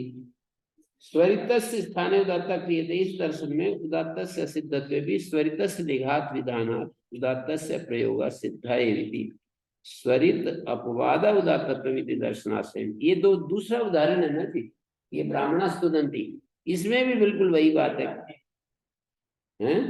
स्वरित के स्थान में यदि उदात्त करते हैं ना तो उदात्तस्य सिद्धत्वे भी उदात्त सिद्ध हो गया तो भी क्या होगा? स्वरित दिखेगा। स्वरित दिखेगा, स्वरितस्य निघात विधान, स्वरित को हम निघात कर देंगे तो उदात्तस्य अप्रयोग सिद्ध है। उदात्त का प्रयोग तो बच गया ना। उदात्तस्य अप्रयोग इष्ट, उदात्त का अप्रयोग हमें इष्ट है, उदात्त प्रयोग में ना सुनाई दे, ये इष्ट है। तिंग अधिका से निघात चाहते हैं ना, अर्थात उदात्त हमें सुनाई ना पड़े, निघात सुनाई पड़े, उदात्त सुनाई ना पड़े, ये हमारा अभीष्ट है। तो निघात विधानात् उदात्तस्य अप्रयोग सिद्ध स्वरितापवाद उदात्तत्वमिति दर्शनाश्रयेन सिद्धत्वम् उच्यते। अन्यथा उदात्तस्य अनुदात्त अभावात उदात्त प्रयोग श्रूयेत, ऐसे लिखा है। उदात्तस्य अनुदात्त अभावात, उदात्त को अनुदात्त नहीं हो पाएगा, उदात्त प्रयोग में सुनाई पड़ने लगेगा यदि हम सिद्ध नहीं करेंगे। सिद्ध नहीं करेंगे तो उदात्त से अनुदात्त अभावात, उदात्त अनुदात्त में नहीं बदलेगा और प्रयोग में उदात्त सुनाई पड़ता रहेगा हमारे को। ब्राह्मणा स्तुदंती जैसे ही हम देखेंगे तो प्रयोग में उदात्त सुनाई पड़ता रहेगा। ये किस पक्ष में कह रहे हैं? ये स्वरितत्व अपवाद, पक्ष। स्वरितत्व अपवाद, ना कि स्वरित के स्थान में उदात्त। ठीक है, अपवाद पक्ष में ये मान रहे हैं कि एकादेश हो गया है, स्वर कोई भी नहीं मिला है। हाँ, अपवाद पक्ष में ये है कि उसको स्वर नहीं हुआ है। स्वरित का अपवाद तो अपवाद पहले लग, स्वरित का अपवाद उदात्त होता है तो स्वरित स्वर मिल गया है उसको, नहीं, स्वरित के स्थान में उदात्त है तब मिल गया है। अपवाद अपवाद में स्वरित स्वर नहीं मिला और उदात्त हो गया, जैसे ही असिद्ध होगा तो स्वर रहित दिखेगा। स्वर नहीं, तो स्वरित रहित दिखेगा तो ना तो उसको लेकर वर्जमानता होगी, ना उसको अनुदात्ती हो पाएगा। हैं? ये जो तिंग तिंगा वाला कार्य भी नहीं हो पाएगा। क्यों नहीं हो पाएगा? ये जो तिंग तिंगा है ये किसको अनुदात्त करता है? उदात्त को अनुदात्त करता है, ना कि स्वर रहित को अनुदात्त करता है। जो अनुदात्त है वो तो अनुदात्त है ही, जो उदात्त था उसको अनुदात्त कर देता है। ये है टेक्निकल बात। मतलब तिंग तिंगा जो सूत्र है वो उदात्त को अनुदात्त में बदलता है, न कि मतलब है स्वर रहित को अनुदात्त में नहीं बदलता है। स्वर रहित को अनुदात्त में बदलने वाला तो एक ही सूत्र अनुदात्त बनने एक बदले। तिंग तिंगा जो सूत्र है ना इस प्रकरण में 8वें अध्याय के पहले पाद में, ये स्वर रहित को अनुदात्त में नहीं बदलता, उदात्त को अनुदात्त में बदलता है। मेरे को अभी ये विचार करते हुए पहली बार मेरे को ऐसा मतलब प्रकाश हुआ कि ये ऐसा कर रहा है। तिंग तिंगा जो सूत्र है ना वो स्वर रहित को नहीं बदल, स्वर रहित को नहीं बदल रहा, उदात्त को अनुदात्त में बदल रहा है।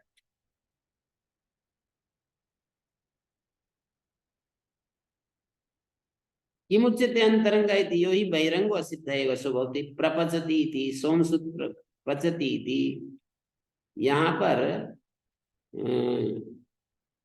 सिद्ध एकादश स्वरंतरंगा सर्वत्र नुम प्रतिषेध हो जाएगा। जो अनुम प्रतिषेध है चतुर्नुमोदध्य जाति उससे ज्ञापक बता दिया भाष्य में, तो सिद्ध एकादश स्वरंतरंगा। सोमसुत पचती इति या प्रपचति इति बाह्य पदापेक्षत्वाद एकादेशस्य बहिरंगत्वात् तत्स्वरो बहिरंगा तस्य सिद्धत्वात् तिंगी चोदात्वति गतेर निघातो न भवति। तिंगी चोदात्वति नहीं लगेगा उसके असिद्ध होने से। पचती इति में ये कहा है, प्रपचति इति में क्या हुआ?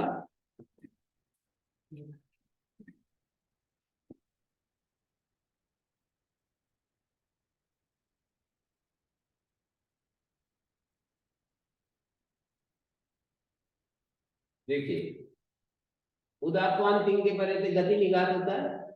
यदि ये सिद्ध हो जाए तो क्या होगा? ये ऊपर वाली स्थिति दिखेगी, ऊपर वाली स्थिति दिखेगी। तो उदात्तवान तिंग तो फिर ये मान लिया जाएगा, उसको नहीं मान सकते। उसको नहीं माने, वो तो चला ही गया है। हाँ, ये अनुदात्त दिखेगा ऐसा मानना पड़ेगा। ये भी अनुदात्त दिखेगा है जी, और ये भी अनुदात्त दिखेगा। तो उदात्तवान तिंग तो मिला नहीं। उदात्तवान तिंग के बिना इस प्रय को अनुदात्त कैसे ऐसे मान रहे ये असिद्ध होने से ये वाला वैसा दिखेगा, पर ऐसा दिखेगा।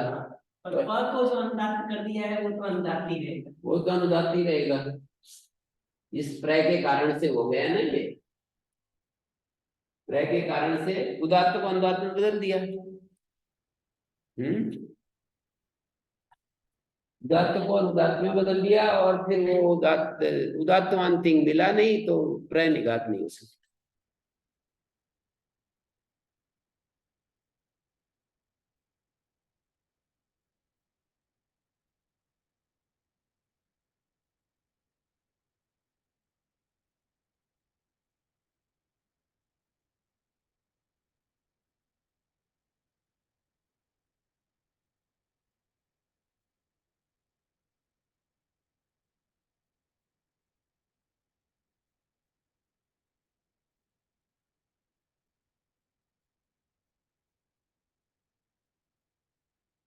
तो ये सारे इसमें दिखा दिए।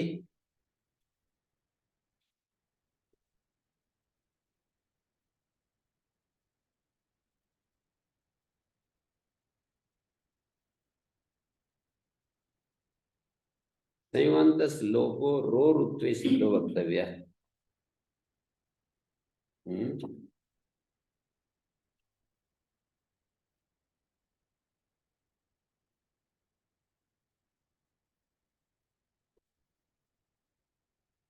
तो है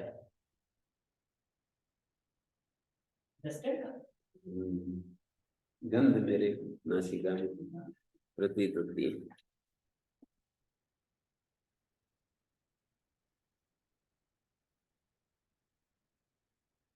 सूक्ष्म परमाणु उड़ते होंगे तभी नासिका को गंध का आभास होता है।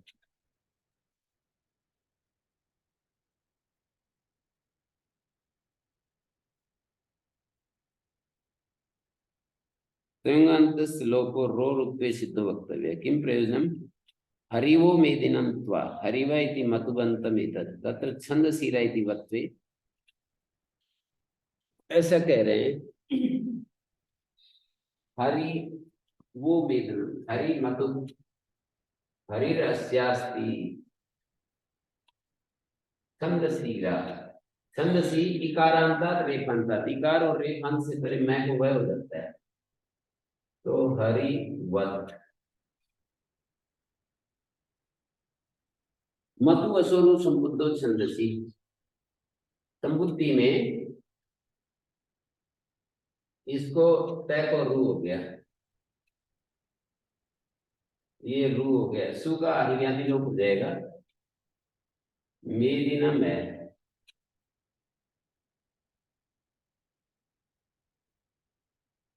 हसीत है। ऐसे देख रहे हैं हरिवा इति मतुबंतम छन्दसीरा इति वत्वे। छन्दसीरा से मैं को वह हो गया। संयुक्त लोपी से कृते संयुक्त लोप हो गया। अच्छा ये संयुक्त लोप उसको कह रहे हैं। संयुक्त लोप जो है हल्ज्ञाति लोप नहीं संयुक्त लोप कह रहे हैं। हरि वन तो होना चाहिए ना। संयुक्त लोप इसका हल्ज्ञाति लोप और इसका तंसी ई वनि को वनि प्रत्यय क्रियते। अच्छा तो हरि मतुबंतम एतत् तत्र छन्दसीरा वर्तते संयुक्त श्लोके सिद्धे मतु वसु संबुद्धो इति वत्वम संयुक्त श्लोक से। अच्छा ऐसा देख रहे हैं ये एक नुम आगम और होता है ना। ये जो मतु है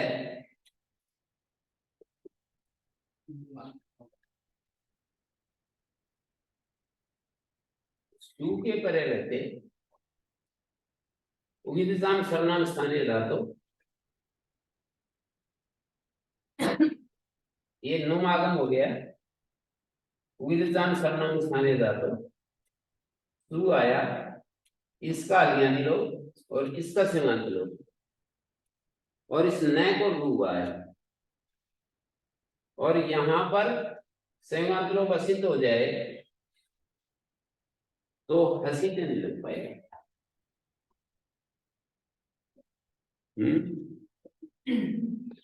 हरिवा इति मतुबन्तमेतत् तत्र छन्दसीरा इति वत्वे संयुक्त लोपे च कृते मतु वसो संबुद्धो छन्दसि इति रुक्तम्। मतु वसो संबुद्धो छन्दसि। वेद में मतु वसो न को रू होता है तस्य संयुगांत श्लोक सिद्धत्वात्, ये जो संयुगांत लोप है ये असिद्ध हो जाए तो हस परे नहीं मिलेगा, तय परे दिखाई देगा, और हसी जैसे ऊ जो होना चाहिए वो नहीं हो पाएगा।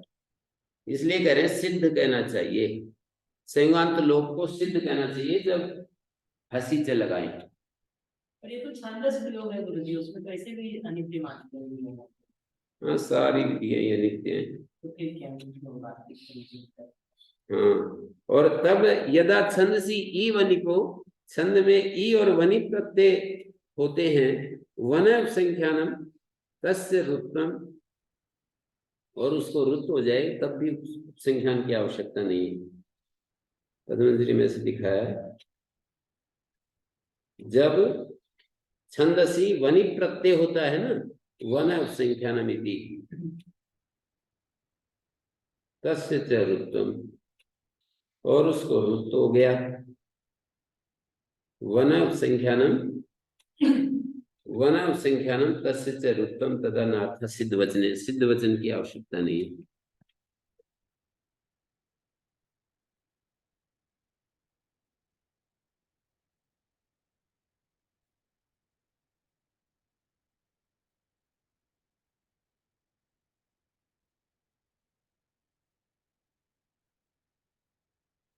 वन संख्यानम ये वार्तिक है, इसमें 8-3-1 पर, 8-3-1 पर वार्तिक है ये।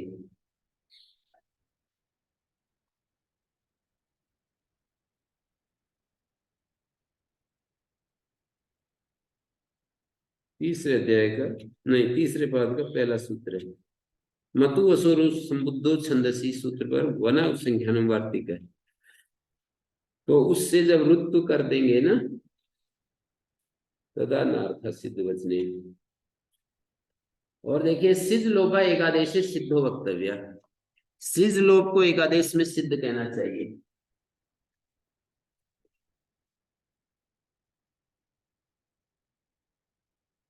सिद्ध लोप को एकादेश में सिद्ध कहना चाहिए। जैसे उदाहरण है, आकार, अलावी, लू धातु है, ईट है, सिच है, ईट है, तय है, तो इसका लोप हो गया का स्वर्ण दीर्घ होगा, लू को वृद्धि होकर आवादेश। सिद्ध लोप एकादेश सिद्धो वक्तव्य, इट इति से लोप सवर्ण दीर्घत्वं भवति। निष्ठादेश सत्व स्वर प्रत्यय विधि विधिषु सिद्ध वक्तव्य। निष्ठादेश जो है, जैसे वृकणा है, व्रस्त धातु है, तो निष्ठादेश सिद्धत्वा झली की सत्वम न भवति। निष्ठादेश के सिद्ध होने से झली की सत्वम न भवति, झली करके जो सत्व होता है वो नहीं होगा। झलादि में जो सत्व होता है, कुत्तम तु प्रति असिद्धाय इति तद् भवति। भ्रष्ट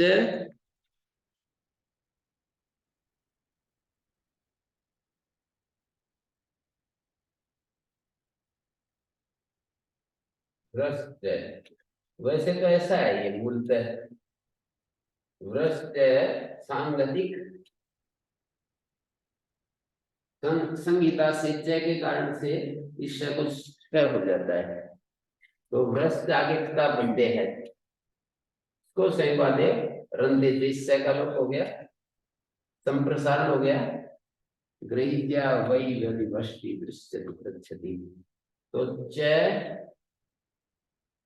ओवृष्टु छेदने धातु है, ओदित है ये, तो ओदितस्त निष्ठा नष्ट होगा,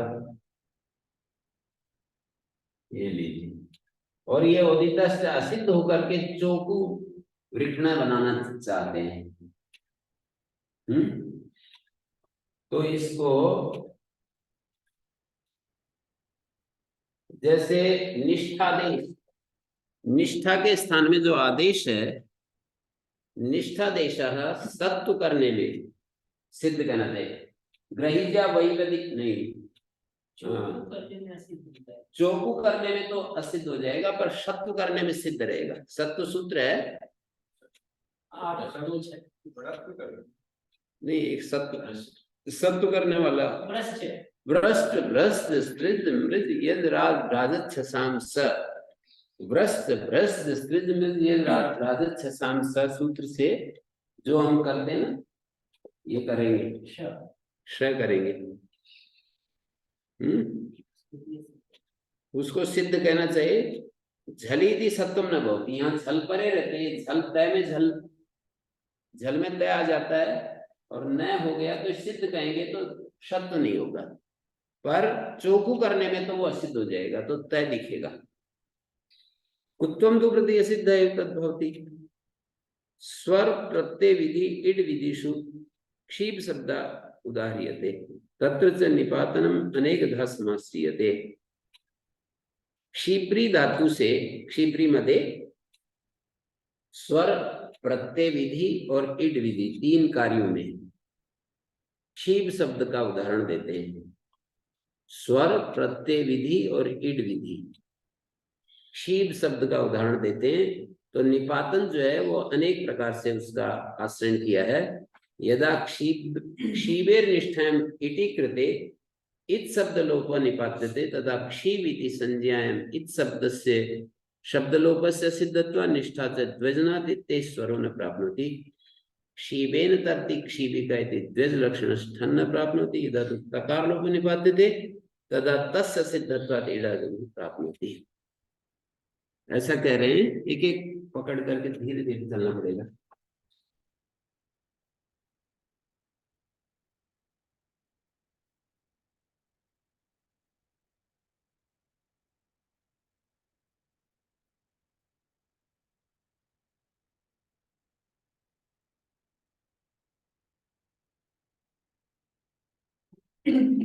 अनेकधा निपातनम आश्रियते क्षीप शब्द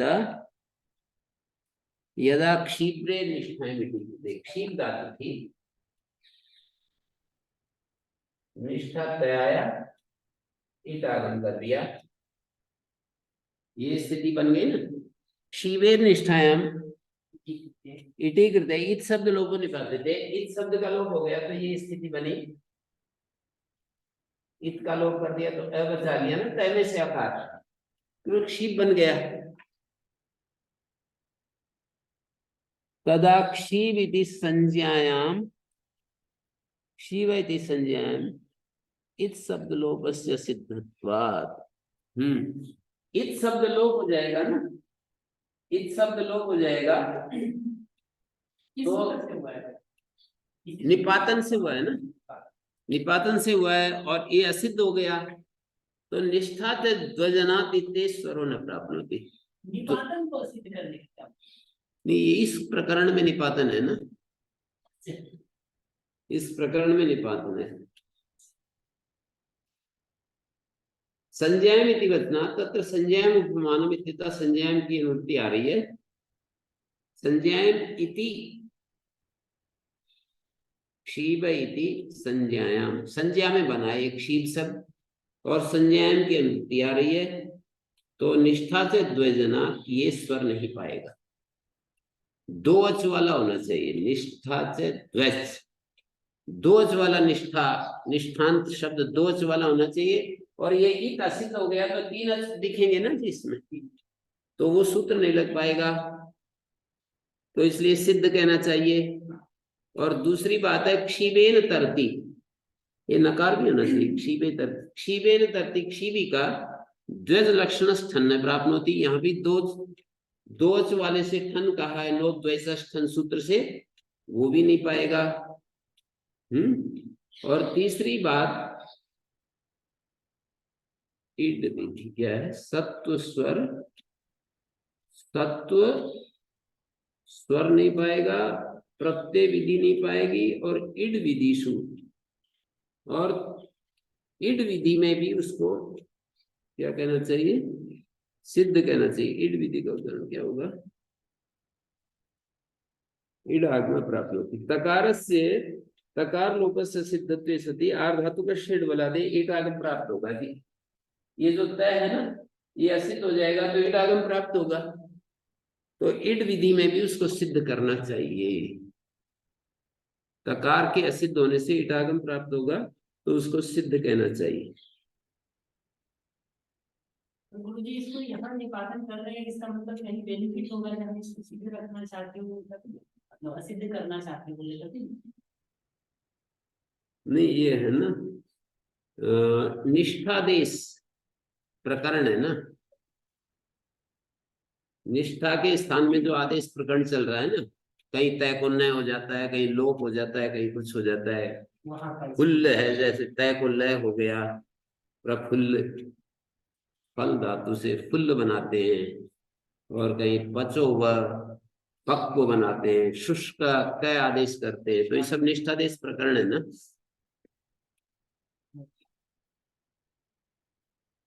एक सेकंड में आता हूँ।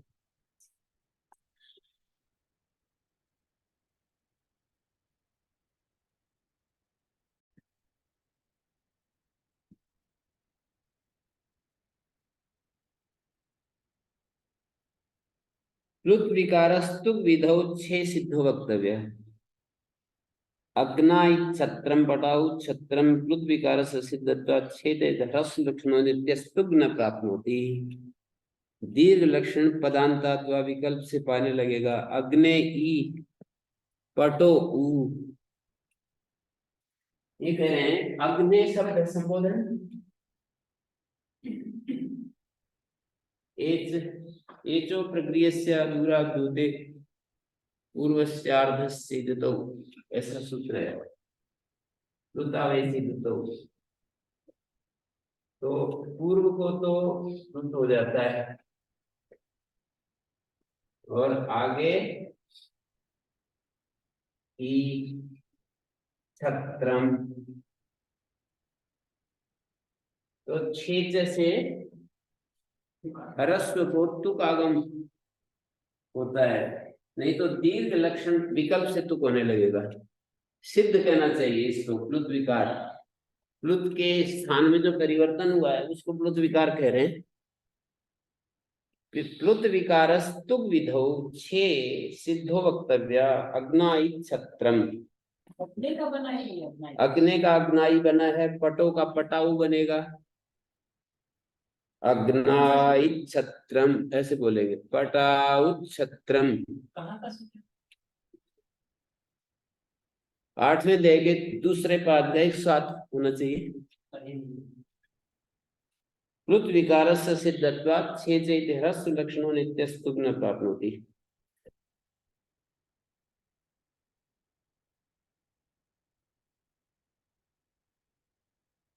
प्लुत विकारस्य सिद्धत्वमेव धस्यात् खलपु ब्राह्मण कुलम संबुद्धौ किह किंचित् प्रपो इति न्यायं गुणे खलपाउ इति स्थिते। खलपा एक बहिरंग लक्षण असिद्ध है, एक पूर्वोत्तर असिद्ध है।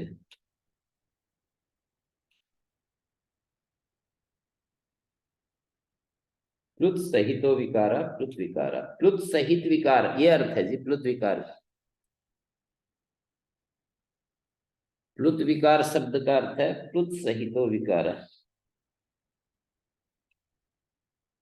अग्नि पटु संबुद्धि गुण करने पर प्लुत बन एजो प्रक्रिया से पूर्व से अर्धस्य आकार प्लुतो उत्तर सिद्धो।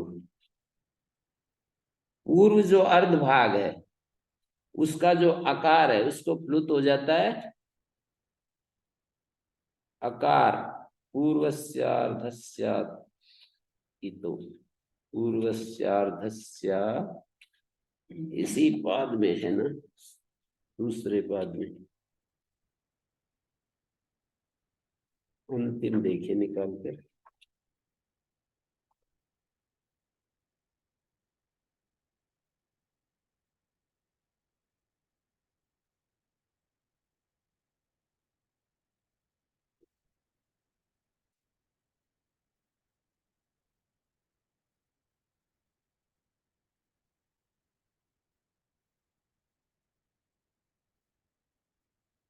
पूर्वस्यार्धस्य अत् उत्तरस्येदुतो अकारादेशो भवति सच कृत भवति। यहाँ पर आत पदच्छेद निकाले या अत निकाले? पूर्वस्यार्धस्यत् पूर्वस्यार्धस्यात्। पूर्व अर्ध को अकारादेश होता है और वो प्लुत होता है। उत्तरस इकार उकारादेश होता है। तो आकार आ निकाल रहे हैं शायद, है ना? तो आकार तो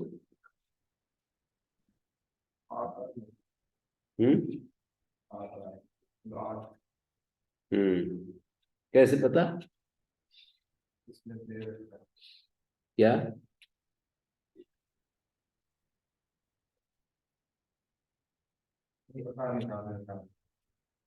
नहीं, पर नीचे नीचे वो दिखाया है स्तोमेर विधेमाग्नयायि विधेमा उक्षान्नाय वशान्नाय सोम पृष्ठाय। हैं? नीचे लिखा है कुछ स्वयं अकारा भूतो यथा विषयम। स्तोमेर विधेमाग्नये विधेमाग्नये। और ये भी लिखा है आकार इति अपपाठो भूतेषु। अकार है जी, अकार है। और आकार जो है वो अपपाठ। अपपाठ है। ह्रस्वकार लिखा है। हाँ, नीचे मैं देख रहा हूँ ना, स्वयं आकार है पाठ है या आकार है पाठ?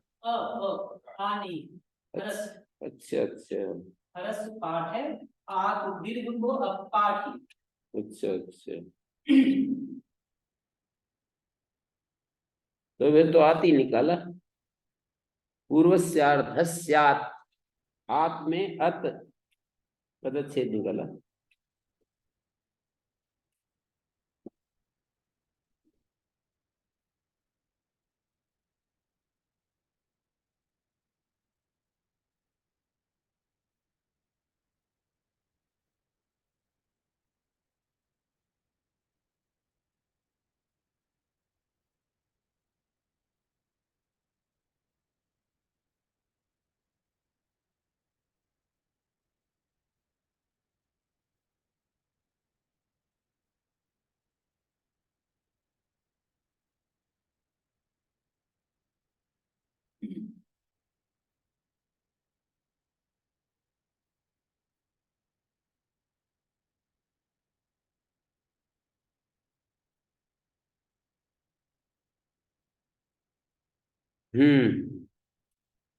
प्लुत विकारस्तु विदो छे सिद्ध वक्तव्य। अग्ना इच्छत्रम पटा उच्छत्रम प्लुत विकारस्य सिद्धत्वात् छे चैत्य रस लक्षणो नित्यस्तुग न प्राप्नोति।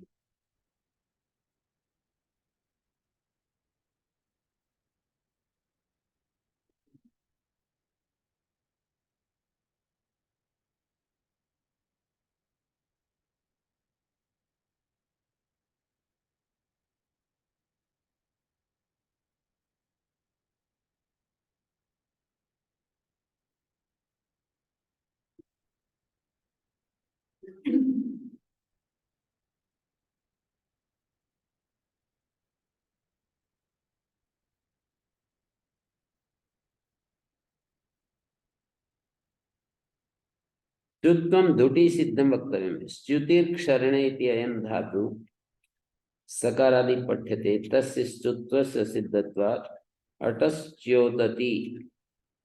अटस्च्योतति इति ढसि धुट् इति प्राप्नोति। अटति इति अट, रटति इति रट विबंतोयम। कहते हैं च्युतिर्क्षरणे धातु है, ये सकारादि धातु है। संहिता में तालव्य शय हो रहा है दंत सकार को।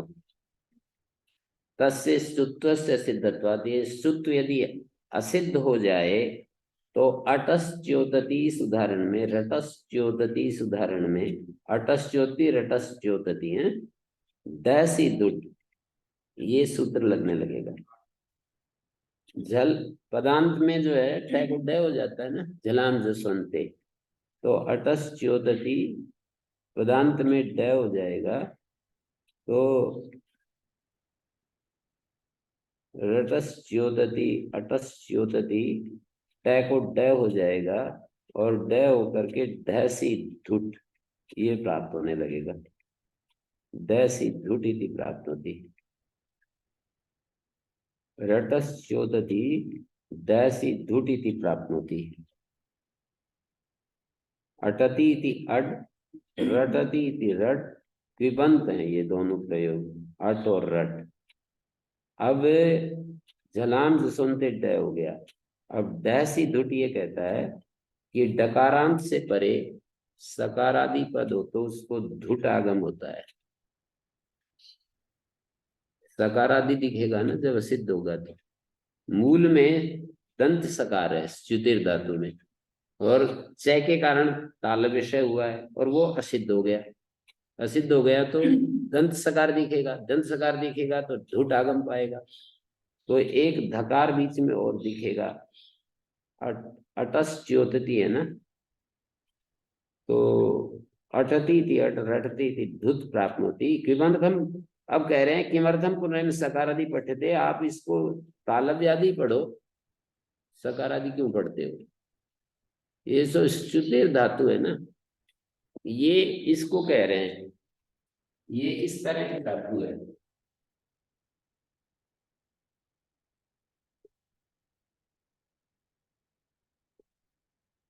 तो ये पूछ रहे हैं कि तालव्यादि क्यों न पढ़ दो, इसको दंत्यादि क्यों पढ़ते हो? तो उसका उत्तर दे रहे हैं आगे, इसलिए पढ़ना पड़ता है मधुश्च्युतम आचष्टे तिणिच, मधुश्च्योतति मधुश्च्युत, ऐसा बना। मधु, ये देखिए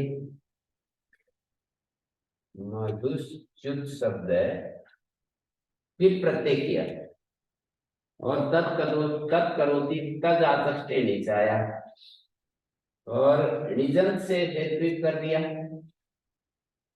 इसको कृदंत बनाने के लिए नेर नेटी नीलोक होता है, नाविष्वत प्रातिपदिक से टीलोक करेंगे। तो मधु मधुश्च उत्भाग का लोक हो गया, नेर नेटी नीलोक हो गया, दिलोक हो गया। अब इसके क्विप आया, नहीं वो आ गया, सु आ गया है, सु का अज्ञाति लोक हो गया। चोकू इसको संगाद्योरंतेच है, मधुश्च्योतति पुनः क्विपिसति संगादित्वात् से लोका, संगांतत्वात् ये लोग। अब ये देखिए, ये जो स है ना, ये ऐसा यदि स मानेंगे तब इस संगादि सकार का लोप हो पाएगा। इसको संगाद्योरंतेच है, संगांतत्वात् ये लोग कौन सा है, क्या लिखा है जी? संगांतत्वात्, अच्छा संगांतत्वात् ये लोग का, फिर ये का नहीं, ये लोग का लिखा है संगांतत्वात् ये लोग चकार से कुछ मधु की दिशितन जगो लोक को भी और बनी कि यह लोक एक ही नागे से ऐसा टिप्पणी यह लोक के बारे में। लोको और बनी कौन सा ये कार्य हो? नागे च्युत, अच्छा च्युत, च्युत ठीक है, च्युत। ये मैंने इसको कुत का लोप हो गया, तो ये ऐसा है, ये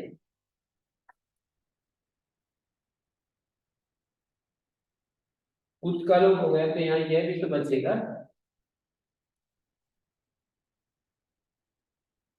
इस यह का यह लोप कह रहे, क्विप को मानकर आगे क्विप का वह है ना,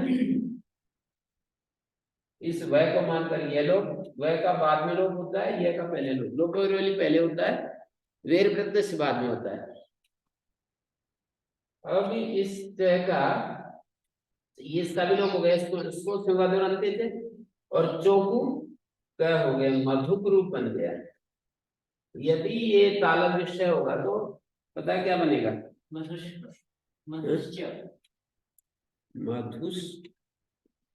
बनेगा, क्या बनेगा?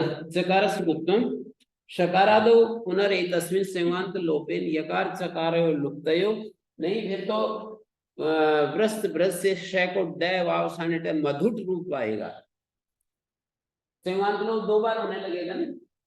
जैसे यदि हम तालब में रखेंगे ना तो चकार का लोप हो जाएगा, स का संवाद लोप हो जाएगा ना। इस स का तो अलज्ञानी लोप, इस च का संवाद लोप, और फिर शकार को तय हो जाएगा। ड और फिर ट। शकारादो पुनरेतस्मिन् संवांत लोपेन यकार चकार लुप्तयो, यकार और चकार, चकार भी चकार लोप होगा, संयोगांत से लोप। संवांत लोप, चकार का लोप हो जाएगा और यकार का लोप भी हो गया। वो लोपो वेरवली या फिर संवांत लोप भी कर सकते हैं। हाँ, अगर वो लग रहा है पहले तो नहीं लगा। यहाँ पर वही सूत्र असिद्ध नहीं होता, उसी सूत्र में वहां तो होता है असिद्ध उदत्र भात में, पर इस प्रकरण में संवांत लोप में असिद्ध नहीं होगा।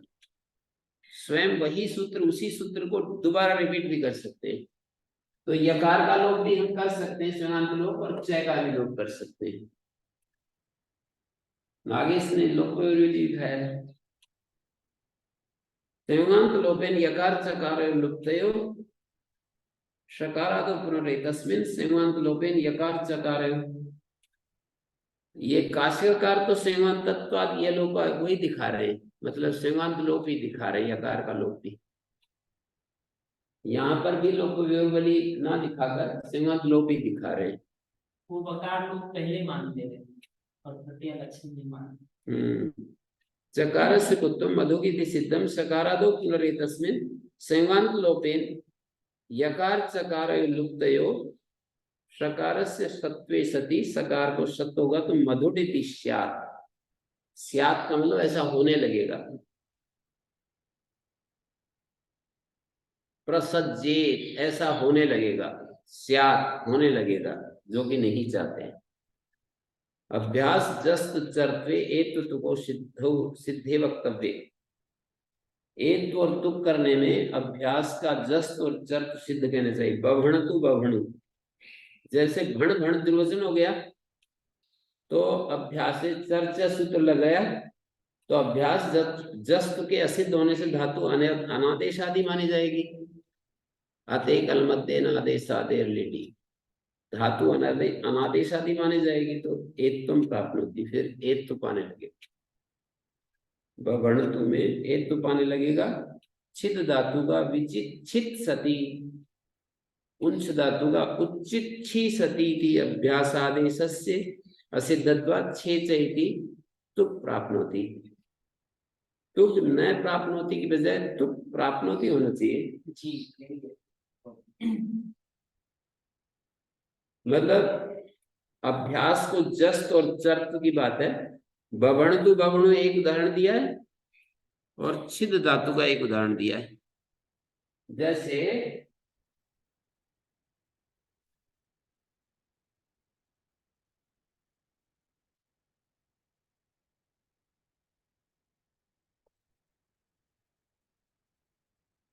भण भण दुर्वचन हुआ और इस भय को वह हो गया, तो अभ्यास आदि धातु होगी।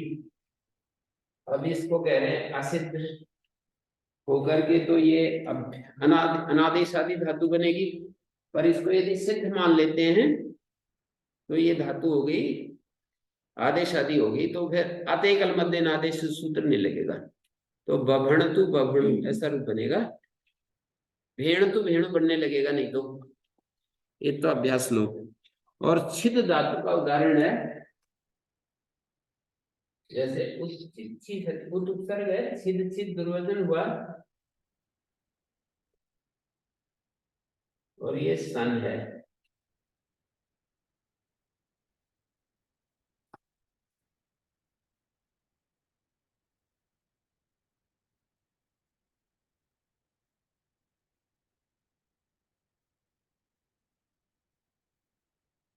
उच्चित छी सति अभ्यास आदेश से सिद्धत्व छे च इति तुक प्राप्नोति। चकार से चकार होगा। चेति तुक प्राप्नोति उच्चित छी सति।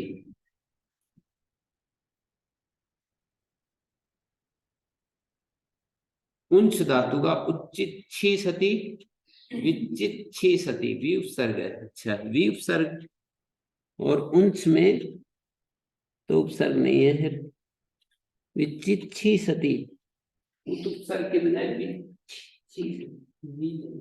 विउपसर्ग है।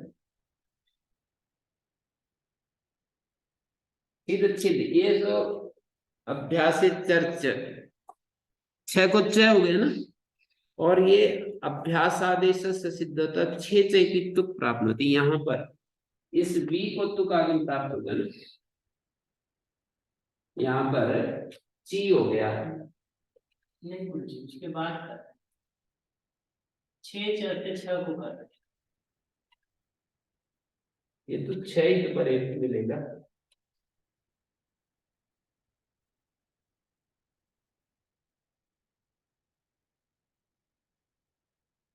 ये जो है ये तो हो ही सकता है, यहाँ की दिक्कत नहीं है।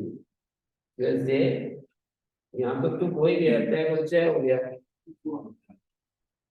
हाँ जी, पर इसकी बात है दिक्कत, अभ्यास में जो 6 को चय हुआ है, यदि ये असिद्ध हो जाए, असिद्ध हो जाए तो इसको 6 से वी को तुक आगम पाएगा। और उच्च धातु में भी इसी तरह से है, उच्च धातु उच्च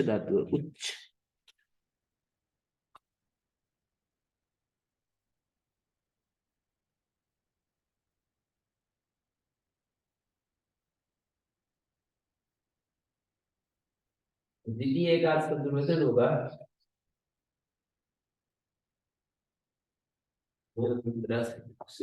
क्या है? उचित छी सती अभ्यास आदेश सिद्धत्वात्। अच्छा, छिस छिस दुर्वचन हुआ। उच्छी विवासे तुक आजादे छिस शब्दस दुर्वचन सूर्य सरपूर्वक है, सस्य अभ्यासित चर्च ऐसे सिद्धि होगी। उच्चित छी सती उच्छी विवासे धातु का रूप बना रहे, उच्छी विवास,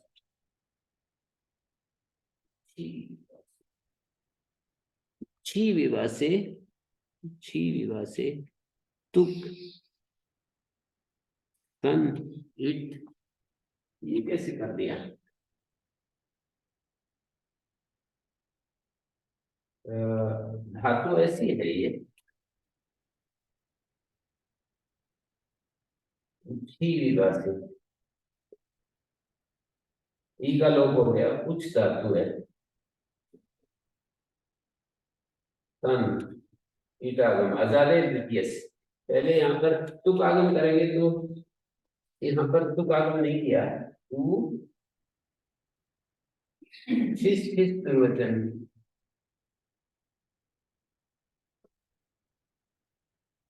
पूर्व अभ्यास तुक आगम किया क्या यहाँ? ऐसा है, ये पहले ही तुक आगम कर लिया तो उच्च तय को जय हो गया, तय को जय हो गया, ये तुक आगम होकर तय को जय हो गया, सन इटागम द्वितीय एकाच का दुर्वचन होगा, और ये तय इसके साथ होगा ना, इस तरह से ये जाएगा।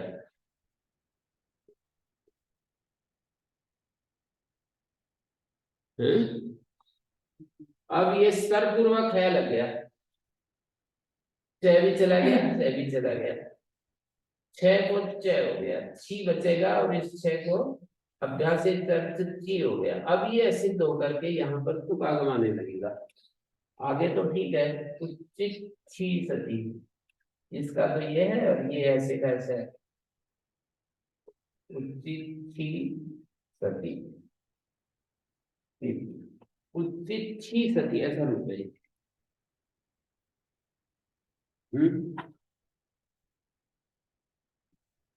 आप लोगों को दिखता रहता है यहाँ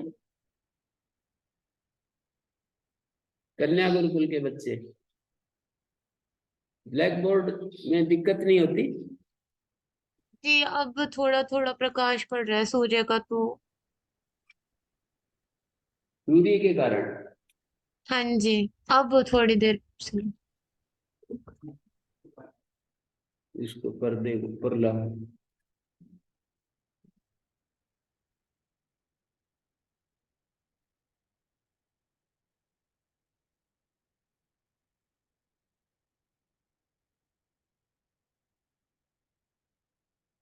अब तो नहीं होगा है ना? हाँ जी अब ठीक है।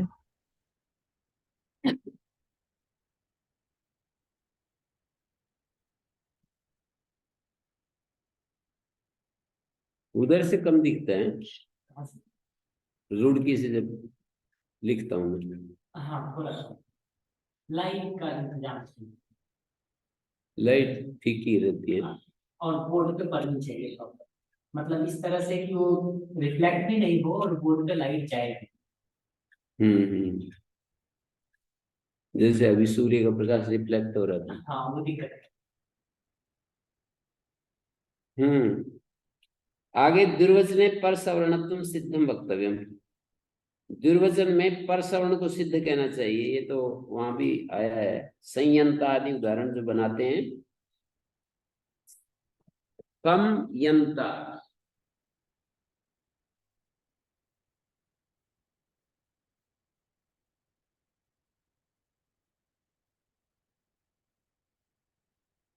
बताया था पहले कर लेंगे इसमें अनुस्वार में। है अनुस्वार में पहले कर लेंगे। द्वित्व। हाँ वो अलग बात है, वो तो एक प्रक्रिया है। समयंता है जैसे यहाँ पर सवर्णत्वम सिद्धम वक्तव्यम। संवत्सर्यं लोकम पर सवर्णस्य सिद्धत्वात् यरा इति दुर्वचनम न स्यात्। सम आगे यंता,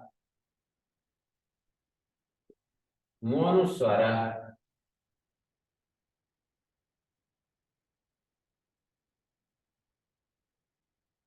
अनुस्वर से पर सवर्ण,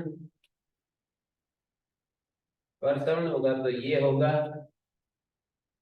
इसको सिद्ध कहना चाहिए। अनुस्वर से पर सवर्ण जो हुआ है इसको यर में पर सवर्ण से सिद्धत्वात् यरा इति दुर्वचनम न स्यात्। पर सवर्णत्वम सिद्धम, अनुस्वर से पर सवर्ण है 56 है, और यरी अनची जात से उत्तर यर को दुर्वचन होता है, अनच के पर रहते ये है 46। तो 46 सूत्र की दृष्टि में वो तो असिद्ध हो जाएगा, तो अनुस्वार दिखेगा। तो इसलिए कह रहे हैं इसको सिद्ध कहना चाहिए। सिद्ध कह देंगे तो फिर ये दुर्वचन हो जाएगा। यरा इति दुर्वचन में से आता तो दुर्वचन हो जाएगा। तो ऐसा बनेगा,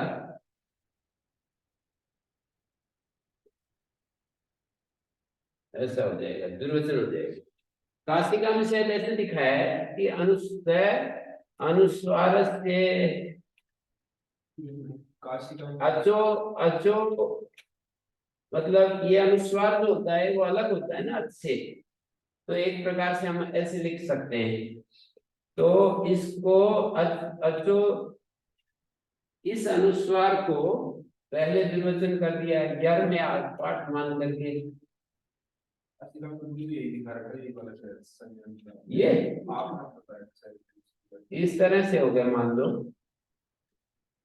इसको यह अनुस्वार का द्विवचन हो गया, अनुस्वार से पर सवर्ण, इसको पर सवर्ण हुआ और इसको भी पर सवर्ण हो गया।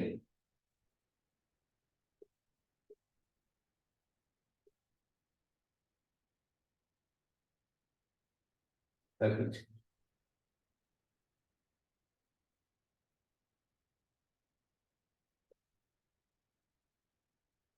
फिर से दोबारा इसमें अश्वाराभ्याम नहीं बनता है, कैसे? करते तो घटित है कि हैं? पहले वाले यह को मान के सर तो वही लगेगा। अचोराभ्याम द्वे, सॉरी अनचित है, अनचित। हाँ अनची से तो हो जाएगा, क्या बात है। कितनी बार लगेगा मैं पूछ नहीं पर वो आगे वाला सूत्र तो हो जाता है ना। और नहीं व्यंजन परस्य एकस्य अनेकस्य व उच्चारणम प्रति विशेष अस्ति, ऐसा नियम है। व्यंजन परे हो या व्यंजन से परे हो, तो एक हो या अनेक हो, उच्चारण में अंतर नहीं आता। व्यंजन परे रहते दो समान अक्षर है ना, उसके उच्चारण में अंतर नहीं आता है, या व्यंजन से परे दो समान अक्षर हो तो उनके उच्चारण में अंतर नहीं आएगा। दोबारा क्यों कर रहे हैं, एक बार करके छोड़ दो। नहीं वो फिर लोभ भी होता है ना उधर, जरूर हलो यमाम यमी लोपा। वैकल्पिक हाँ तो उधर लोभ विकल्प से है, इधर दुर्वचन भी विकल्प से है। दोनों बढ़ता जाएगा। नहीं फिर मैंने कहा ना, नहीं व्यंजन परस्य एकस्य अनेकस्य वा उच्चारणम प्रति विशेष अस्ति। अब आगे पदाधिकारश्चेत, पद का अधिकार चल रहा है, तो लत्व एक संख्या लिखिए, धत्व दो संख्या, इसके ऊपर लिख सकते हैं पेंसिल से। धत्व 3, नत्व 4, रुत्व 5, शत्व 6, णत्व 7, अनुनासिक 8, छत्व 9। ये 9 कार्य जो हैं सिद्ध कहने चाहिए। जैसे गलो गला, यहाँ पर अची विभाषा, यदि लत्वादि में पद की अनुक्ति मानते हैं तो फिर ये वो कहना चाहिए, गलो गला में अति विभाषा से लत होता है, गरो गर सिद्ध कहेंगे तो फिर दुर्वचन हो जाएगा, गलो गला गरो गरा। धत्व जैसे द्रोग्धा द्रोग्धा, द्रोढ़ा द्रोढ़ा, नत्व नुन्ना नुन्ना, रुत्व जैसे अभिनव अभिना, अभिनत अभिनत, शत्व मन मातुस्वसा मातुस्वसा, पितुस्वसा पितुस्वसा, नत्व माश्वा पाणी माश्वा पानी, अनुनासिक वांग नयनम वाग नयनम, छत्व जैसे वाक क्षयनम वाक शयनम। यहाँ पर छत्व होता है सस छोटी, किससे होता है वाक क्षयनम, सस छोटी लगता है। वांग नयनम में यरोन्नास के अनुनासिक होगा, गकार को गकार हो रहा है, वांग नयनम अनुनासिक। माश वापाणी में जो नत्व है प्रातिपदिकांत नुम विभक्ति सुनत हो रहा है। मातु स्वसा में मातु पितुर व्यामन्य दृश्यांश विकल्प से सत्य हो रहा है। अभिना अभिनत में 10 सूत्र जो भिद धातु से लंग लकार सिप स्नम विकर्ण हल्ग्यादि लोग, सिपी धातु रुर्वा 10 जैसे विकल्प से रुत होता है। अडागम अभिनत अभिना, नुद विदोम त्राग्रा रिप्यो न तरस्याम सूत्र से नुन्ना नुन्ना नुन्ना, रुत्व अभिनो अभिना।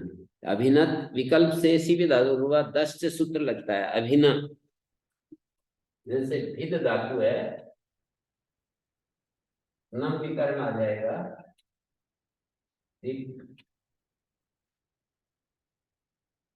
नम, ये सिप है, तू सिप के हल्या में दीर्घ पृष्ठन हल्लोक हो जाएगा, और टागम में स्नम का न बचेगा। 10 दकारांत धातु हो पदस्य रू भवति विकल्पे, तो अभी न रू, अभिना अभिना, अभिनो अभिना और अभिनत अभिनत। दुर्वचन, इन सब उदाहरणों में दुर्वचन नित्य विपसयो।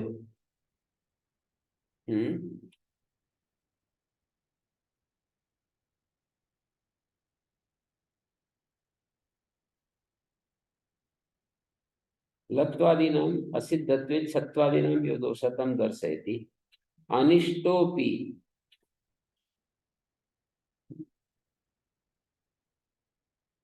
लत्वादीनाम विकल्पानाम असिद्धत्व कृते दुर्वचने सति उपरिष्टात् विकल्पे सति गरो गल गलो गर इत्येवं रूपम अपि द्विरुक्तम स्यात्। ये अनिष्टता दिखा रहे हैं। लत्वादि असिद्ध होंगे, सारे के सारे त्रिपादी के कार्य हैं, तो विकल्पित असिद्ध होने के बाद फिर दुर्वचन करेंगे ना, तो उन दुर्वचन किए हुए रूपों में जब वो सूत्र अपना काम करेंगे तो अनिष्ट स्थान में, मतलब चाहिए गरा गरा गला गला, पर गरा गला होने लगेगा।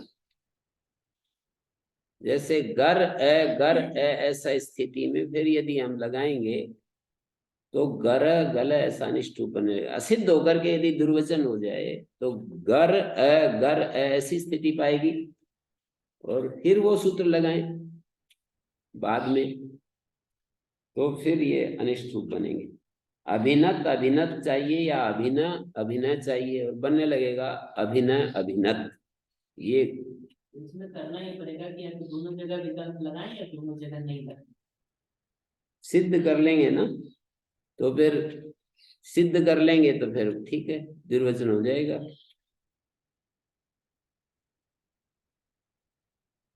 लत्वादीनां विकल्पितानां असिद्धत्वात् कृते दुर्वचने सति उपरिष्टात् विकल्पे सति, बाद में फिर दुर्वचने सति उपरिष्टात् विकल्पे सति।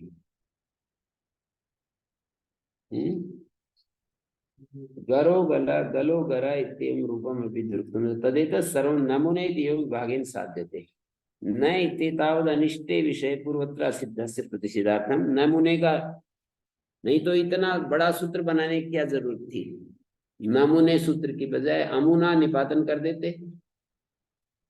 नमूने जो सूत्र बनाया, अमुना तो कितना सरल था, अमुना शब्द सिद्ध होता है। केवल अमुने सूत्र के लिए नमूने सूत्र है तो इसका कोई औचित्य नहीं। अमुना उदाहरण को सिद्ध करने के लिए ही नमूने बनाया है यदि आचार्य ने, तो बहुत बड़ी आपत्ति है कि अमुना निपातन जगह जगह बहुत सारे निपातन कर रहे हैं, एक नमूने की जगह अमुना पढ़ देते। तो फिर जो नमूने बनाए, इसका मतलब आचार्य योग विभाग करके भी बहुत सारे कार्य सिद्ध करना चाहते हैं। तो नए एक सूत्र होगा मुने इति नए तदनुवर्तते, मुने में नए की अनुमति ले आएंगे।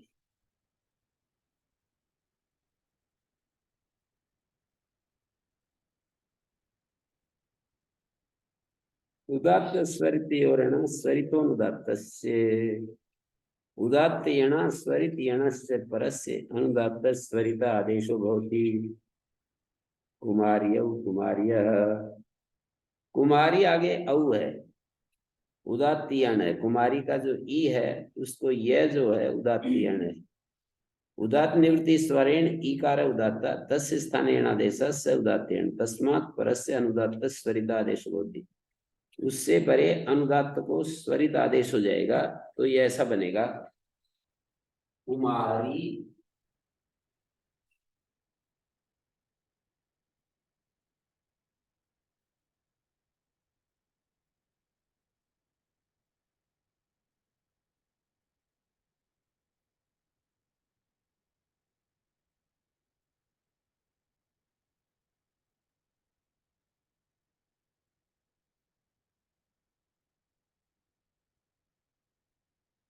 क्या हुआ यहाँ, ये उदात्त है, इसको स्वरित हो जाएगा। उदात्त यण स्वरितोनुदात्त से, अनुदात्त है ना ये परे, इसको स्वरित हो जाएगा।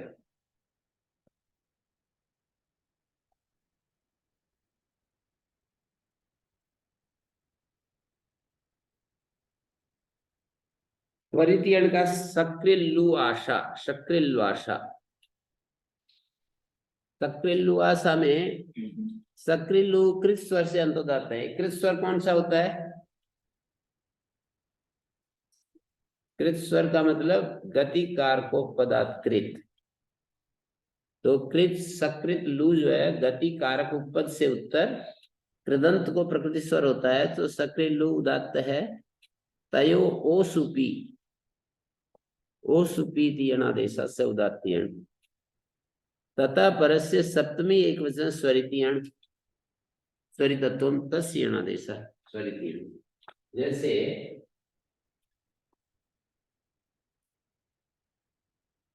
उदात्त यन का क्या अर्थ हुआ? उदात्त के स्थान में देखिए एक बार सकृत तोरली से लय हो गया, सकृत लू, एक बार काटने वाला, फिर प्रत्यय हुआ,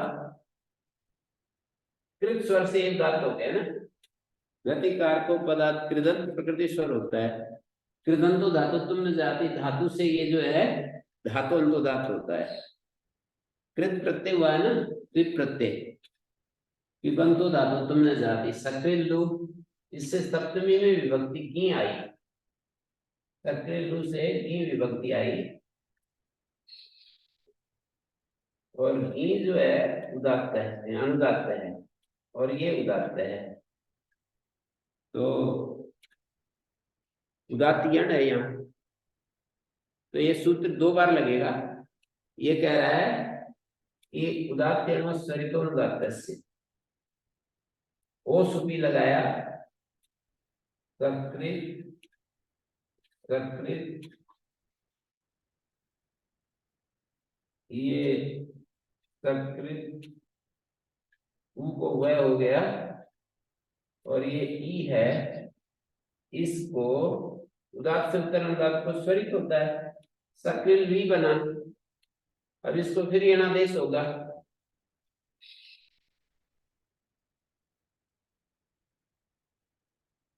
यणादेश हो गया, आगे आशा है, आशा अधिकाख्या से ये अनुदात्त है, इसको स्वरित हो जाएगा, आशा को स्वरित हो जाएगा,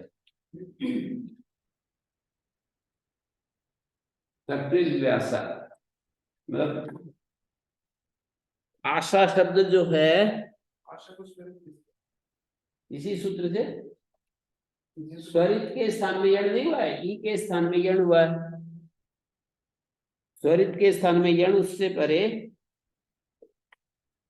आशा शब्द आकार से अनुदात्त स्वरितो भवति, आशा शब्द का आ अनुदात्त कैसे, आशा शब्द जो है आशाया आकार से अनुदात्त, आशाया दिगाख्या से आद्युदात्त शब्द है, तेन अनुदात्तम पदमेकर्तम आकार से अनुदात्तत्वम, आशा शब्द कैसा है, आद्युदात्त या अंतोदात्त, अंतोदात्त, अंतोदात्त, अंतोदात्त लिखना चाहिए, न्यासकार में गलत लिखा, आशा शब्द अंतोदात्त है,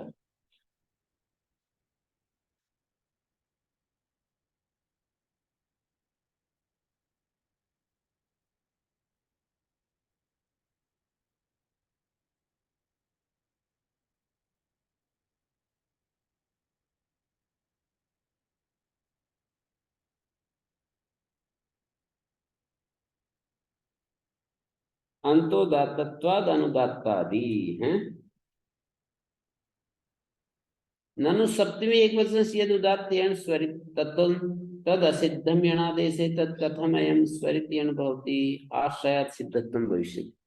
एक प्रश्न उठाया, उसका उत्तर दिया कि सप्तमी का एक वचन जो यहाँ पर किया है ना, स्वरित यण, यहाँ पर देखिए ये जो स्वरित के स्थान में जो यण किया है ना, यण, ये ननु सप्तमी एक वचन से यद उदात्त यण, जो उदात्त यण है, सप्तमी एक वचन से यद उदात्त यण, सप्तमी एक वचन के स्थान पर जो उदात्त है वही यकार, ये स्वरित यण है, उदात्त यण है, कुछ स्वरित है, कार्तिक स्वरित ही है। यहाँ पर जो लिख रहे हैं सप्तमी एक वचन से यद उदात्त यण इति स्वरितत्वम, अच्छा है, उदात्त यण इति स्वरितत्वम, जो उदात्त यण से परे जो स्वरित हुआ है ना, ये उदात्त यण है, ये उदात्त यण है, वह ऊ को वह हुआ है, इससे परे जो स्वरित हुआ है, ऐसे कह रहे हैं। यद उदात्त यण स्वरितत्वम तद असिद्धम यणादेश, फिर वो तो यणादेश करने में असिद्ध हो जाएगा, इकोयणची करने में, सपाद सप्ताध्यायी का इकोयणची, ये तो असिद्ध हो जाएगा, तद कथम एवं स्वरित यण, इसको स्वरित यण कैसे बोलेंगे, असिद्ध हो जाएगा तो स्वरित यण नहीं है, तो कह रहे हैं आश्रयात् सिद्धत्वम भविष्यति, आश्रय से सिद्ध हो जाएगा, जैसे हम ससद स्वरू होता है और फिर वो होता है ना,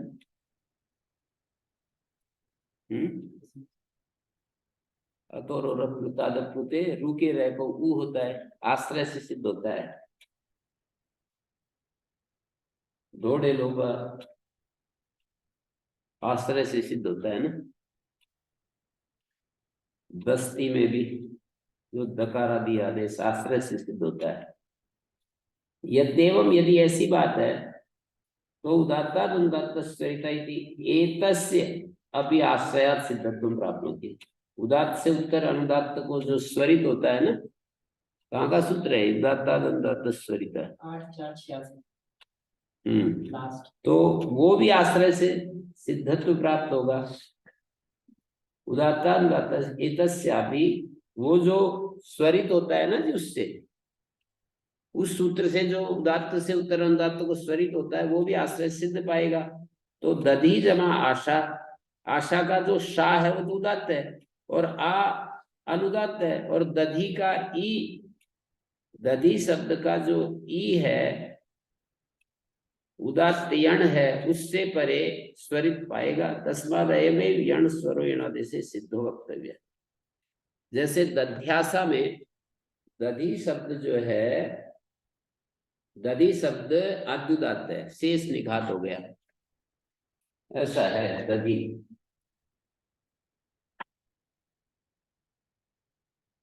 दधी नव विषयस्यानिशंतस्य, ये आद्युदात्त है, ये अनुदात्त है। दधी शब्द नव विषयस्यानिशंतस्य एक सूत्र है, आद्युदात्त है, शेष निघात है। उदात्ताद अनुदात्त स्वरित हो गया, देखिए निघात हो गया ना अनुदात्त में, इसको उदात्ताद अनुदात्त स्वरित हो गया, ये स्वरित हो गया। आगे आशा है, आशा का स्वर ये अंतोदात्त है, अनुदात्त है, ये उदात्त है। अब देखिए स्वरित यण हो गया ना, ये स्वरित यण हो गया। उससे परे आशा को स्वरित प्राप्त होगा जो कि अनिष्ट है। ये जो है अनिष्ट है, ये इस प्रक्रिया में आशा को आस्वरित प्राप्त होना अनिष्ट है। ये स्वरित यण है ना, ये जो स्वरित यण है उदात्त स्वरित हुआ है, और इस स्वरित की जगह यण ये भी सिद्ध पाएगा, आश्रय से सिद्ध कह रहे हो तो, और इसको सिद्ध करेंगे तो फिर ये इस अनुदात्त को स्वरित पाने लगेगा जो कि अनिष्ट है, ऐसा आक्षेप दे रहे हैं। इसका स्वर इष्ट क्या है? दध्यासा का, दध्यासा का स्वर ये इष्ट है, दध्यासा।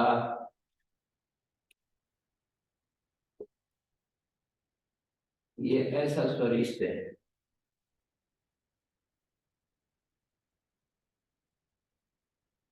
तस्माद अयमेव यण स्वरो यणादेश सिद्धो वक्तव्य। इसलिए ये जो ऐसा कहना चाहिए कि यण स्वर है ना, जैसे यहाँ पर ये यण स्वर यणादेश में सिद्ध कहना चाहिए, ऐसा। आश्रय सिद्ध में तो दोष आएगा, अयमेव यण स्वरो यथा सिद्धो भवति तथा वक्तव्य। मतलब उदात्त यणा सूत्र है, उससे परे अनुदात्त को स्वरित होता है, फिर स्वरित यण से परे अनुदात्त को स्वरित होता है। उदात्त यणा की अनुमति लाएंगे, उदात्त यण को सिद्ध मानेंगे इसी सूत्र के कार्य करने में। एक केवल इसी सूत्र के कार्य में ये सिद्ध होता है, ऐसा कहना चाहिए। उदात्त यणा इत्ययं यो अभिनिवृत्ता स्वरिता, उदात्त यणा सूत्र से जो स्वरित होता है ना, उस यण से परे अनुदात्त को स्वरित होता है। तो अस्य स्वरितस्य आश्रय सिद्धत्व, इसी का आश्रय से सिद्धत्व मानेंगे। मतलब ये कहना चाह रहे हैं कि अयमेव यण स्वर यणादेश सिद्धो वक्तव्य। ये पकड़ में आई लास्ट पंक्ति, अयमेव यण स्वरो यणादेश सिद्धो वक्तव्य। माने ये जो सूत्र है ना, पढ़ रहे हो जो उदात्त स्वरित और न स्वरित अनुदात्त, इसी का काम करने में। हाँ, केवल इसी सूत्र का कार्य करने में, मतलब इस सूत्र से पहले एक बार स्वरित हो गया, उदात्त यण से उत्तर अनुदात्त को स्वरित हो गया, फिर इसी सूत्र से स्वरित यण को जब करेंगे तो उदात्त यण से उत्तर जो स्वरित हुआ है वो सिद्धि रहेगा। हाँ, आश्रयात सिद्धत्व में दोष माने आ रहा है, इसलिए ऐसा करेंगे। उदात्त यण योग विभाग करेंगे। पतंजलिकार ने ऐसे बताया, उदात्त यण एक सूत्र हुआ, उदात्त यण से परे अनुदात्त को स्वरित होता है, फिर स्वरित यण एक दूसरा सूत्र बनाएंगे। उदात्त स्वरित यण की बजाय उदात्त यण और फिर स्वरित यण ये दूसरा सूत्र होगा। पहले उदात्त यण फिर स्वरित यण, स्वरित यण से परस अनुदात्त स्वरितो भवति, उदात्त यण की अनुमति लाएंगे। तो अर्थ ये हुआ कि उदात्त यण से परे जो स्वरित यण जो स्वरित हुआ है उसके स्थान में जो क्या क्या करेंगे, उदात्त यण मान करके जो स्वरित हुआ है उस स्वरित के स्थान में जो फिर यणादेश हुआ उससे परे अनुदात्त को स्वरित होता है। उदात्त यण को पहले एक कार्य हुआ उससे स्वरित किया पर को, उस स्वरित की जगह फिर हम वो करेंगे यण, उससे परे अनुदात्त को स्वरित होता है। मतलब 2 बार सूत्र लगेगा, उदात्त यण परस्य अनुदात्त स्वरितो भवति, फिर उस स्वरित के स्थान में यणादेश, जैसे ऐसे ही हुआ स्वक्रियलु में, पहले उदात्त यण हुआ फिर घी को स्वरित हुआ, फिर स्वरित के स्थान में यण हुआ, फिर आशा के आप को स्वरित हुआ। तो उदात्त यण अयम यण स्वरो यणादेशे सिद्धो वक्तव्य, ये यण स्वर यणादेश में सिद्ध कहना चाहिए। यण स्वर होने के बाद फिर यणादेश करेंगे ना तो ये सिद्ध रहेगा। देखिए ये यण स्वर है, इसको यण स्वर कह रहे हैं, उनके स्थान में वह हुआ, इससे परे इस अनुदात्त को स्वरित हुआ, इस यणादेश के करने में ये स्वर सिद्ध रहेगा।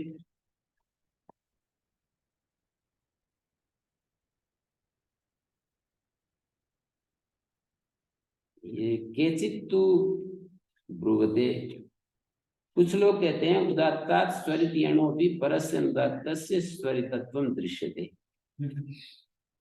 उदात्त से परे जो स्वरित यण है उसको भी अनुदात्त को स्वरित दिखाई देता है।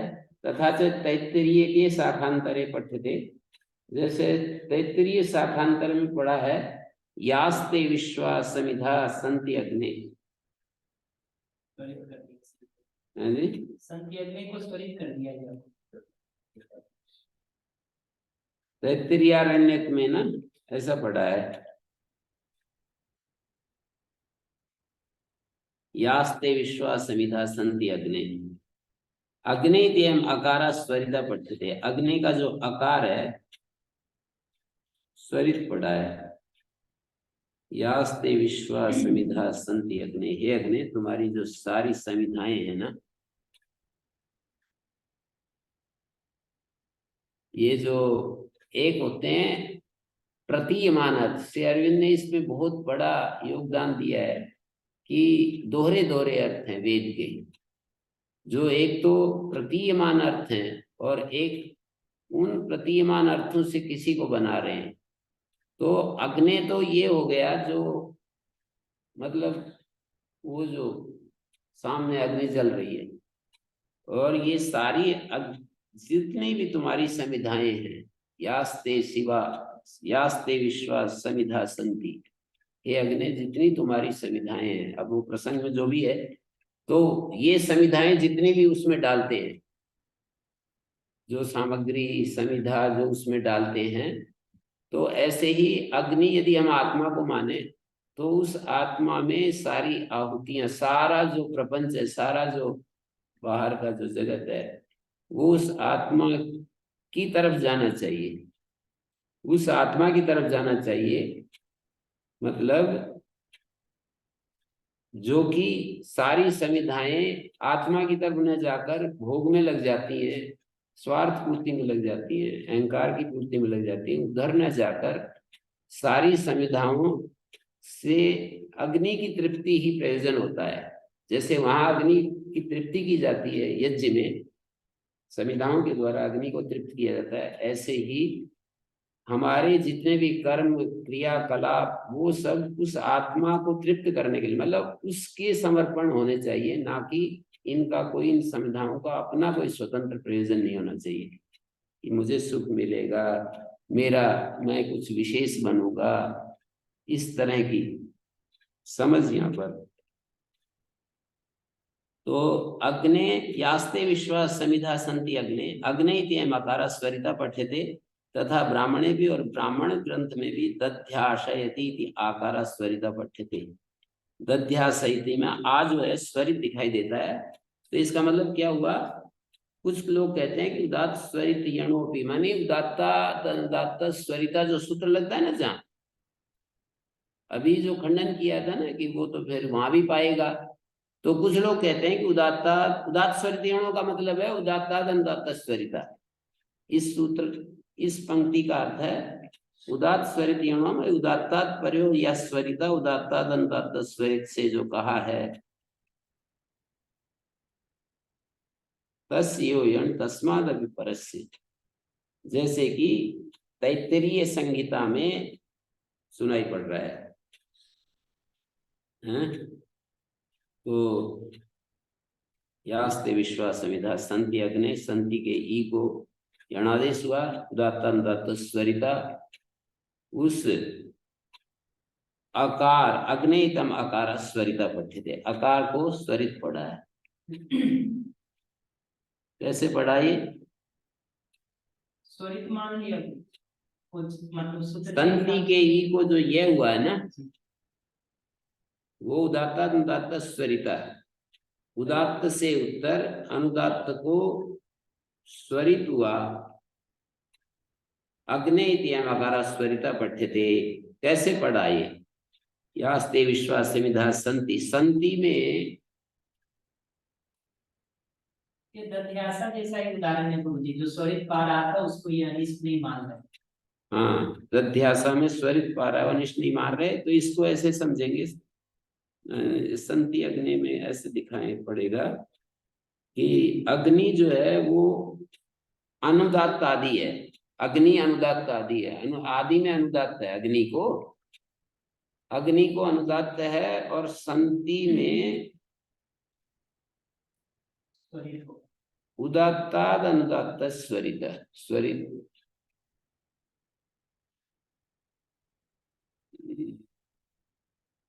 संति आदि उदात्त होना चाहिए, संति का जो ई है वो स्वरित होना चाहिए अगर दध्यासा के क्या संति का जो यद वृत्ता नित्यम, संति निघात प्रतिषेध हो गया, अग्नि शब्द से आमंत्रित निघात हो गया, ऐसे दिया है। यद वृत्तान नित्यम एक सूत्र है, संति त्यस निघात प्रतिषेध है। यद वृत्त से उत्तर, यास्ते में या पढ़ लिया ना, यद वृत्त से उत्तर, यद शब्द का विभक्त्यंत रूप या, यद वृत्ता नित्यम से, यद वृत्ता नित्यम संति त्यस निघात प्रतिषेध, निघात प्रतिषेध हो गया। यद वृत्ता नित्यम जो 8वें अध्याय का पहले पाद का सूत्र है, उससे निघात प्रतिषेध हो गया। या के कारण से संति जो है इसको निघात पाता था, उसका प्रतिषेध हो गया। समिधा संति में याह के कारण यद वृत्ता नित्यम निघात प्रतिषेध हो गया, और अग्नि शब्द से आमंत्रित निघात हो गया। अग्नि शब्द जो है आमंत्रित है, तो आमंत्रित से 8वें अध्याय का निघात कर दिया। तो अग्नि तो सर्वानुदात्त है? और संति जो है निघात प्रतिषेध हुआ, तो उसका अपना स्वर क्या रहेगा? अस धातु से जी को अंति हुआ, तो अस धातु से अस आगे अंति, जिस अनुदात्त के परे रहते उदात्त लोप होता है, उस अनुदात्त को उदात्त हो जाता है। तो संति का स उदात्त है और ती अनुदात्त है, और उदात्ता अनुदात्त स्वरित हो गया।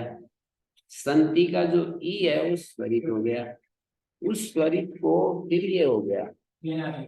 हाँ, हैं, ये ना दे। यणादेश हो गया, तो उसको कह रहे हैं इस तरह से संत्यग्नि में उदात्ताद अनुदात्त स्वरित जो हुआ है संति का इकार, संति का स्वर कैसे लगाओगे? संति का स्वर ऐसे बनेगा, अस धातु अंति,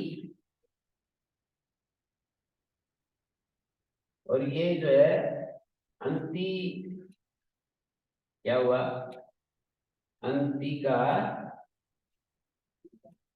आदि उदात्ती होना चाहिए इसका। नहीं, ये धातु स्वर से ये उदात्त है तो ये अनुदात्त होगा ना, और इसमें स्वर लघवा, मुझे प्रत्यय स्वर बाद में आया ना, प्रत्यय स्वर अंति का स्वर जो बनता है वो होना चाहिए स्वर। तास्यनुदात्ते तो नहीं लग रहा है, तास्यनुदात्ते गीत अदुपदेशार नहीं लगेगा हैं? हाँ, प्रत्यय स्वर बाद में है तो सीधा उदात्त हो जाना चाहिए, हैं? उदात्त होना चाहिए। अब ठीक, अब लोप हो जाएगा, न स्वर लोप आए का लोप हो गया, तो ये स्थिति है, ये स्थिति है। जी। अब ये स्वरित हो जाएगा तब। ये जो टी उदात्तानुदात्त स्वरिता से ये टी स्वरित हो गया, अब स्वरित के स्थान में जो यण है ये सिद्ध रहेगा ना, जी। तभी जो है तंती अग्नि में अगला अ भी स्वरित हो पाएगा, तभी हो पाएगा ना। अग्नि का जो अ उदात्त है ना वो स्वरित हो पाएगा। तो कह रहे हैं यथा तो वार्तिकम भाष्यम च, जैसा वार्तिक और भाष्य में मिलता है, तथा उदात्तात् स्वरितेन परस्य अनुदात्तस्य अनेन स्वरितत्वं न भवति इति स्थितम्। वार्तिकार और भाष्यकार के अनुसार उदात्त स्वरितोनुदात्त सूत्र में के विषय में यह सूत्र नहीं लगता है। तथा च भाष्ये स्वरित यण ग्रहणम इदम प्रत्याख्यायते, भाष्यकार ने स्वरित यण का खंडन कर दिया है। सकृल व आसाइत्यम आदौ उदात्तेन इत्येव स्वरित सिद्धत्वात्, उसी से सिद्ध कर दिया है। मतलब वो बीच में व्यंजन आएगा, जैसे उदात्त यण है ना जी, इसको मान करके ये व्यंजन व्यवधान में बनेगा ना, तो फिर कह रहे हैं कि वो जो आशा है ना, यहाँ देखिए यहाँ ये व्यवधान हो गया ना, तो कह रहे हैं कि स्वर विधो व्यंजनम स्वरित यण व्यवधानम अव्यवधान, स्वर विधो व्यंजनम अव्यवधान, स्वर विधो व्यंजनम अविद्यमान भवति, इसको अविद्यमान मतलब स्वरित यण का खंडन कर दिया भाष्यकार ने, उदात्त यण से ही सारे काम सिद्ध कर दिए। दो बार लगाने की जरूरत नहीं है, उदात्त दो बार तो लगेगा पर स्वरित यण कहकर लगाने की जरूरत नहीं है, उदात्त यण से उत्तर ही लग जाएगा। अर्थात इसी सूत्र में ही कार्य होता है। तत्क्रिय तत्तु क्रियते, फिर भी जो किया पूर्वस्मात् अपि विधौ स्थानिवत् भावात् व्यवधानम अस्ति, पूर्व विधि से उत्तर विधि करने में स्थानिवत भाव होकर के व्यवधान दिखाई देगा। ये जो है ना ऊ दिखाई देगा, क्या दिखाई देगा? ई दिखाई देगा, ई दिखाई देगा। स्वर दीर्घ लोप जादेश स्थानिवत भावात् प्रतिसिध्यते, तो कहते हैं जो लोप जादेश है वही स्थानिवत स्वर विधि, दीर्घ विधि और यलोप विधि, तीन विधियों में लोप जादेश स्थानिवत नहीं होता, लोप जादेश स्थानिवत, लोप जादेशो स्थानिवत न भवति, अन्य जादेश स्थानिवत भवति। केवल लोप जादेश का स्थानिवत भाव का प्रतिषेध किया है, अन्य जादेश तो स्थान, जैसे ई को ये हुआ है ना, ये लोप जादेश नहीं है, अन्य जादेश है। ई के स्थान में ये हुआ है, स्वर विधि में वहां पर वार्तिक है, ये स्वर दीर्घ यलोपेषु लोप जादेश स्थानिवत भाव प्रतिसिध्यते, स्वर दीर्घ यलोपेषु लोप जादेश स्थानिवत भाव प्रतिसिद्धते का मतलब है लोभ आदेश को ही स्थानीय भाव का प्रतिषेध है, अन्य आदेश को तो स्थानीय भाव हो ही जाता है, तो यहाँ स्थानीय भाव होगा ही। तत्तु क्रियते पूर्वस्माद् विविधौ स्थानिवद् भावात् व्यवधानम् अस्ति, एतदर्थं स्वरितयणः एतत् क्रियते हैं, ऐसा दिखा रहे हैं। यण स्थानिकेन इकारेण व्यवधानम् भविष्यति, उदात्त स्वरितयोरिति किम, तो बता रहे हैं उदात्त स्वरितयोरिति किम,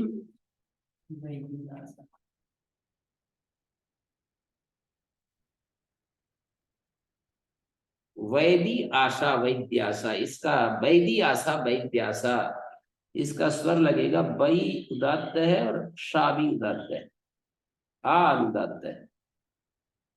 सारंग रवि आशा, विद का अपत्य स्त्री, अनुशांत्री विदादिभ्यो है, सारंग रवादियों की नित स्वर से वैदी शब्द आद्युदात्त है, ऐ प्रत्यय होता है ना। विद नाम के व्यक्ति की अपत्य स्त्री वैदी, और आशा तो वैद्य आशा, यहाँ पर उदात्त स्वरितयो नहीं कहते, तो अनुदात्त यण है ये वैदी। सारंग रवि आशा में भी अनुदात्त यण है, तो यहाँ ये सूत्र कार्य नहीं लगेगा, कार्य नहीं करेगा। अनुदात्त स्थिति किम, पकड़ में आया, वैदी आशा में जो वैदी है वो अनुदात्त है, सारंग रवि में आद्युदात्त है, सारंग रवि अनुदात्त है। अनुदात्त स्थिति किम, अनुदात्त को उदात्त होता है। सूत्र कहता है उदात्त स्वरितो स्वरितो अनुदात्त, अनुदात्त यदि नहीं कहेंगे तो कुमारी अत्र, तो कुमारी का तो उदात्तीयण है, लेकिन अत्र का अ भी उदात्त है, अत्र का अ भी उदात्त है, उसको स्वरित नहीं होगा। कुमारी अत्र में यह जो है ना, यह जो है वो उदात्त रहेगा, और त्रय जो है स्वरित हो जाएगा। हाँ, कुमारी अत्र किशोरी अत्र, अत्रित्यम आदुदात लित स्वरेण, अत्र जो है ये आदुदात होता है लित स्वर से, हैं। त्रल, त्रल प्रत्यय लित स्वर से आदुदात होता है। वैदी नित स्वर, नित्यादिर नित्यम, और ये लिति प्रत्यात पूर्व उदात्तम भवति, प्रत्यय से पूर्व उदात्त होता है। एकादेश उदात्तेन उदात्ता, ये सूत्र तो बार बार आ ही रहा है। उदात्तेन सह अनुदात्तस्य एकादेश स उदात्तो भवति, अनुदात्तस्यति वर्तते। अग्नि, जैसे अग्नि जमा औ है तो अग्नि बन गया, वायु जमा औ है वायु बन गया। वृक्षई प्लक्षई, वृक्ष जमा एश, अतो भिषईस, तो ये सारे उदाहरणों में एकादेश उदात्ते अनुदात्त। उदात्ते नीति के पचंती में पच जमा अंति है, अनुदात्त का अनुदात्त के साथ एकादेश है। यहाँ लयसार धातु का अनुदात्तत्वे कृते द्वयोर अनुदात्त और एकादेशा पर रूपे कर्तव्य स्वरितस्य सिद्धत्वात्। क्या कर दिया, पर रूप करने में, ये क्या कर दिया,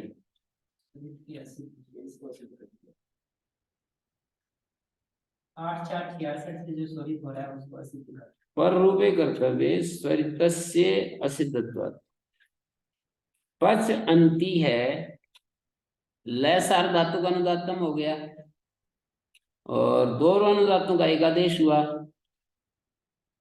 पचंती में सब आकार से स्वरितत्वम। अच्छा, ये कह रहे हैं कि सबका जो आकार था ना, उदात्त से उत्तर अनुदात्त को स्वरित हुआ है, वो स्वरित असिद्ध हो जाएगा। तो स्वरित असिद्ध होगा तो अनुदात्त और अनुदात्त का अधोगुणे पर रूप हो रहा है, तो ये अनुदात्त अनुदात्त का एक आदेश है। पर रूपे कर्तव्य स्वरितत्व असिद्धत्व, पर रूप करने में जो स्वरितत्व है उसके असिद्ध होने से ये अनुदात्त अनुदात्त का एक आदेश, अनुदात्त अनुदात्त का एक आदेश है, ना कि उदात्त अनुदात्त का एक आदेश। पच अंति है ना, तो पच के आकार से उत्तर आकार को स्वरित हुआ, अब स्वरित असिद्ध हो गया, तो अतोगुणे पर रूप करते समय असिद्ध होकर अनुदात अनुदात का एक आदेश है, न कि स्वरित और उदात्त का एक आदेश।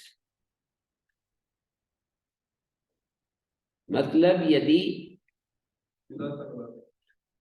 यदि उदात्तेन हटा दें तो कह रहे हैं, उदात्तेन चूंकि रखा हुआ है तो उदात्त अनुदात्त का एक आदेश ऐसा है, ल सार्वधातु अनुदात्तत्वे कृते द्वयोर अनुदात्तयोर एक आदेश, ऐसा देख रहे हैं ना।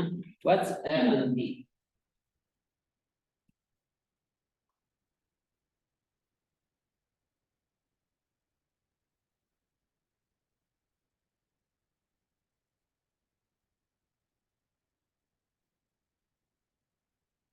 ऐसे देख रहे हैं पद से।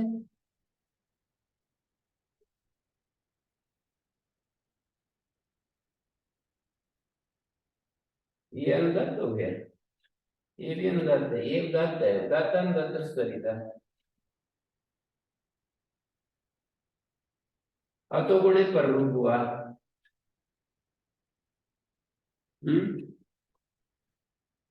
अतोगुणे पर रूप करेंगे तो ये असिद्ध हो जाएगा ना, अतोगुणे की दृष्टि में।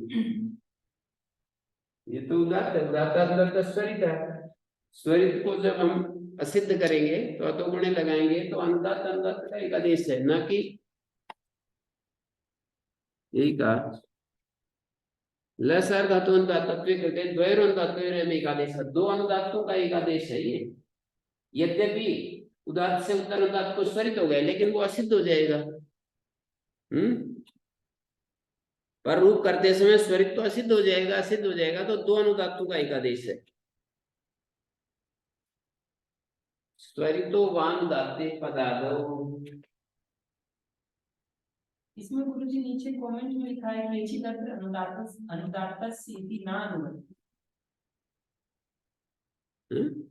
5वें सूत्र में लिखा है केचित् अत्र अनुदात्तस्य इति न अनुवर्तते।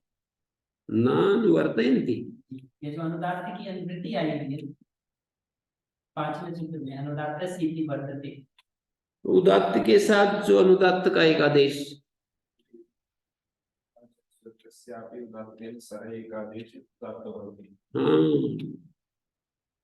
तथा च स्वरित के साथ भी, जैसे पचंती है ना, स्वरित के साथ भी उदात्त का, स्वरित के साथ भी उदात्त का एक आदेश उदात्त होता है। पचंती उदात्त के साथ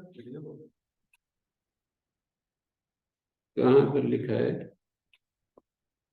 ये इस किताब में भाष्यकार का यही मत है। तथा स्वरित से उदात्त का एक आदेश, क्योंकि वृत्तिकार में एक क्लास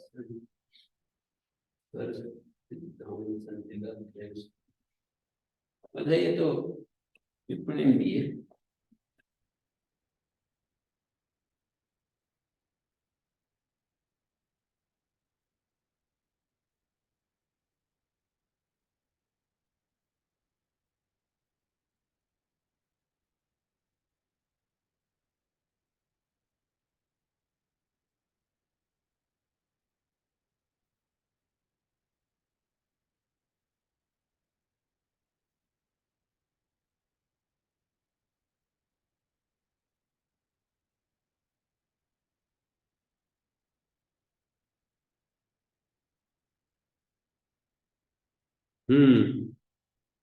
स्वर चंद्रिका है कोई पुस्तक, उसका उन्होंने वो दिया है उदाहरण। केचिदत्र अनुदात्तस्येति नानुवर्तयन्ति तथा च स्वरितेन सह या एकादेश सोऽपि उदात्तो भवति है। स्वरित के उदात्तेन सह स्वरितस्य। हाँ, एक तो है, एक तो ये है कि उदात्त के साथ अनुदात्त का एक आदेश, जो अनुदात्त की अनुमति नहीं लाएंगे तो उदात्त के साथ स्वरित का जो एक आदेश होगा वो भी उदात्त होगा, ऐसा कहते हैं। पूरी पंक्ति क्या हुई? केचिदत्र अनुदात्तस्येति नानुवर्तयन्ति तेन तथा च स्वरितेन सह उदात्तेन सह स्वरितस्यापि एकादेशः उदात्तो भवति इति वदन्ति हैं। स्वर चंद्रिका तो लिखा है वृत्तिकार मतलब ये भाष्यानुमोदितम इति। अच्छा, वृत्तिकार का मत ही भाष्यानुमोदित है, ऐसा? वृत्तिकार मतलब ये भाष्यानुमोदितम इति स्वर सिद्धांत चंद्रिका त्रय सूत्रे। हाँ, स्वर सिद्धांत चंद्रिका जो है इस सूत्र पर ऐसा कहती है, कोई पुस्तक है।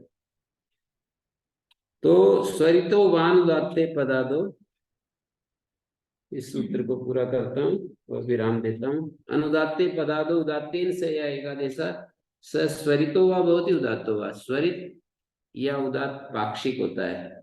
जैसे सु उत्थित है तो सु उदात्त है, और उत्थित जो है वो सुत्थित की सिद्धि करके दिखा रहे हैं। सुत्थित सु शब्द सुपूजायमिति कर्म प्रवचनीय तस्य प्रादित्वात् समासे सति अव्यय पूर्वक प्रकृति स्वरत्वेन आद्युदात्त। सु जो है अव्यय पूर्वक प्रकृति स्वर से आद्युदात्त है। प्रादि समास हुआ है, सु की कर्म प्रवचन संज्ञा है, तो ते शेषम अनुदात्तम, उत्थित अनुदात्त हो गया। तस्य प्रादित्वा समासे अव्ययपूर्वक प्रकृति स्वरत्वेन आद्युदात्त शेषम अनुदात्तम इति च अनुदात्ते पदादो एकादेशो भवति। पदादि अनुदात्त है ये। उत्थित जो है ना पदादि अनुदात्त है। कैसे? सुत्थित में पदादि अनुदात्त कैसे है? तो ये कह रहे हैं कि सु कर्म प्रवचनीय, उत्थित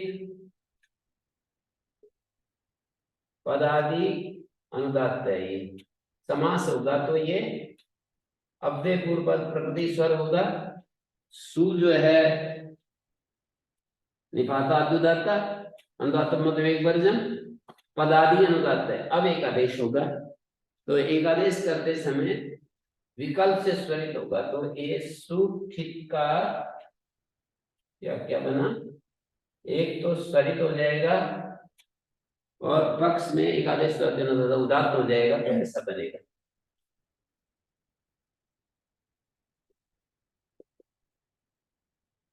ये स्वर होगा उदात्त अनुदात्त स्वरित। माने एक बार सु उदात्त होगा, एक बार स्वरित हो जाएगा, ऐसा कह रहे ना। अनुदात्ते पदादो एकादेश।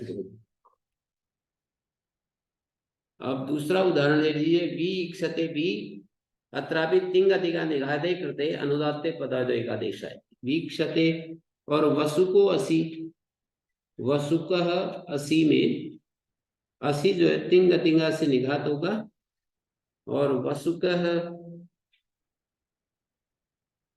वसुक शब्द अंतोदात्त है। तो वसुक अंतोदात्त है। वसुको असी में दो तरह का स्वर रहेगा ना, एक तो को उदात्त रहेगा, एक को स्वरित रहेगा। असी जो है ना तिंग तिंगा से निघात हो गया। वसुक शब्द अंतोदात्त है।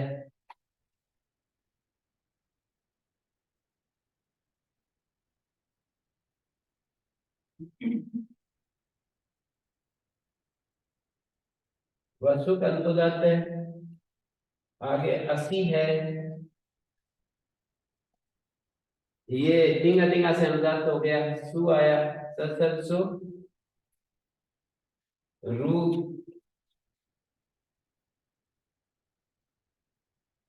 रू का ऊ।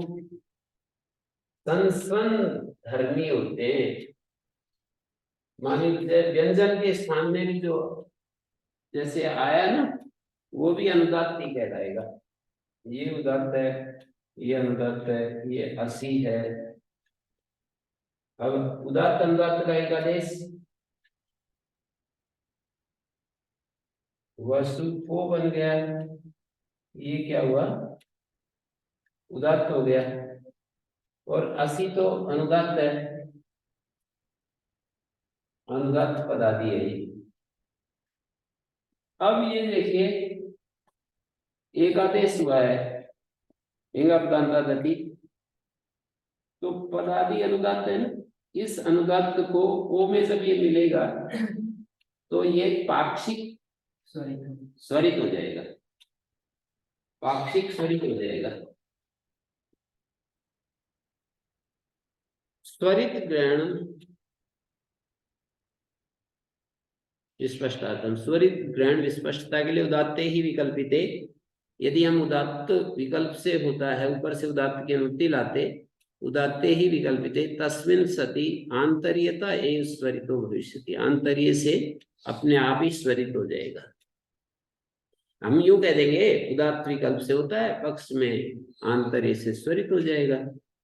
अनुदात्ते इति किम देवदत्तो अत्र, अनुदात्त पदादि नहीं है, अत्र जो है उदात्त है। तो देवदत्तो जो है, देवदत्त शब्द कार का दत्त श्रुतयोर एवासिसी अंतोदात्त है देवदत्त, और अत्र त्रल लिति प्रत्यात् पूर्वम उदात्तम भवति उदात्त है। तो देवदत्तो अत्र इस उदाहरण में ये तो जो है उदात्ती ही होगा, जमा का निशान लगा रखे मैंने, देवदत्तो पदादो इति किम, वृक्षौ पदादि परे नहीं है, औ अनुदात्त तो है पर पदादि अनुदात्त नहीं है, तो इसलिए एक आदेश दात्य अनुदात्त सूत्र ही लग जाएगा, विकल्प नहीं होगा। ये मैत्रायणी संहिता कौन सी है, कौन से वेद का है? अथर्ववेद का है और तैत्तिरीय यजुर्वेद। तो इसमें लिखा है कि ये जो वा लिखा है वो व्यवस्थित विभाषा है। मैत्रायणी संहिता में स्वरित ही होगा और तैत्तिरीय में उदात्त ही होगा। ओम शांति शांति शांति।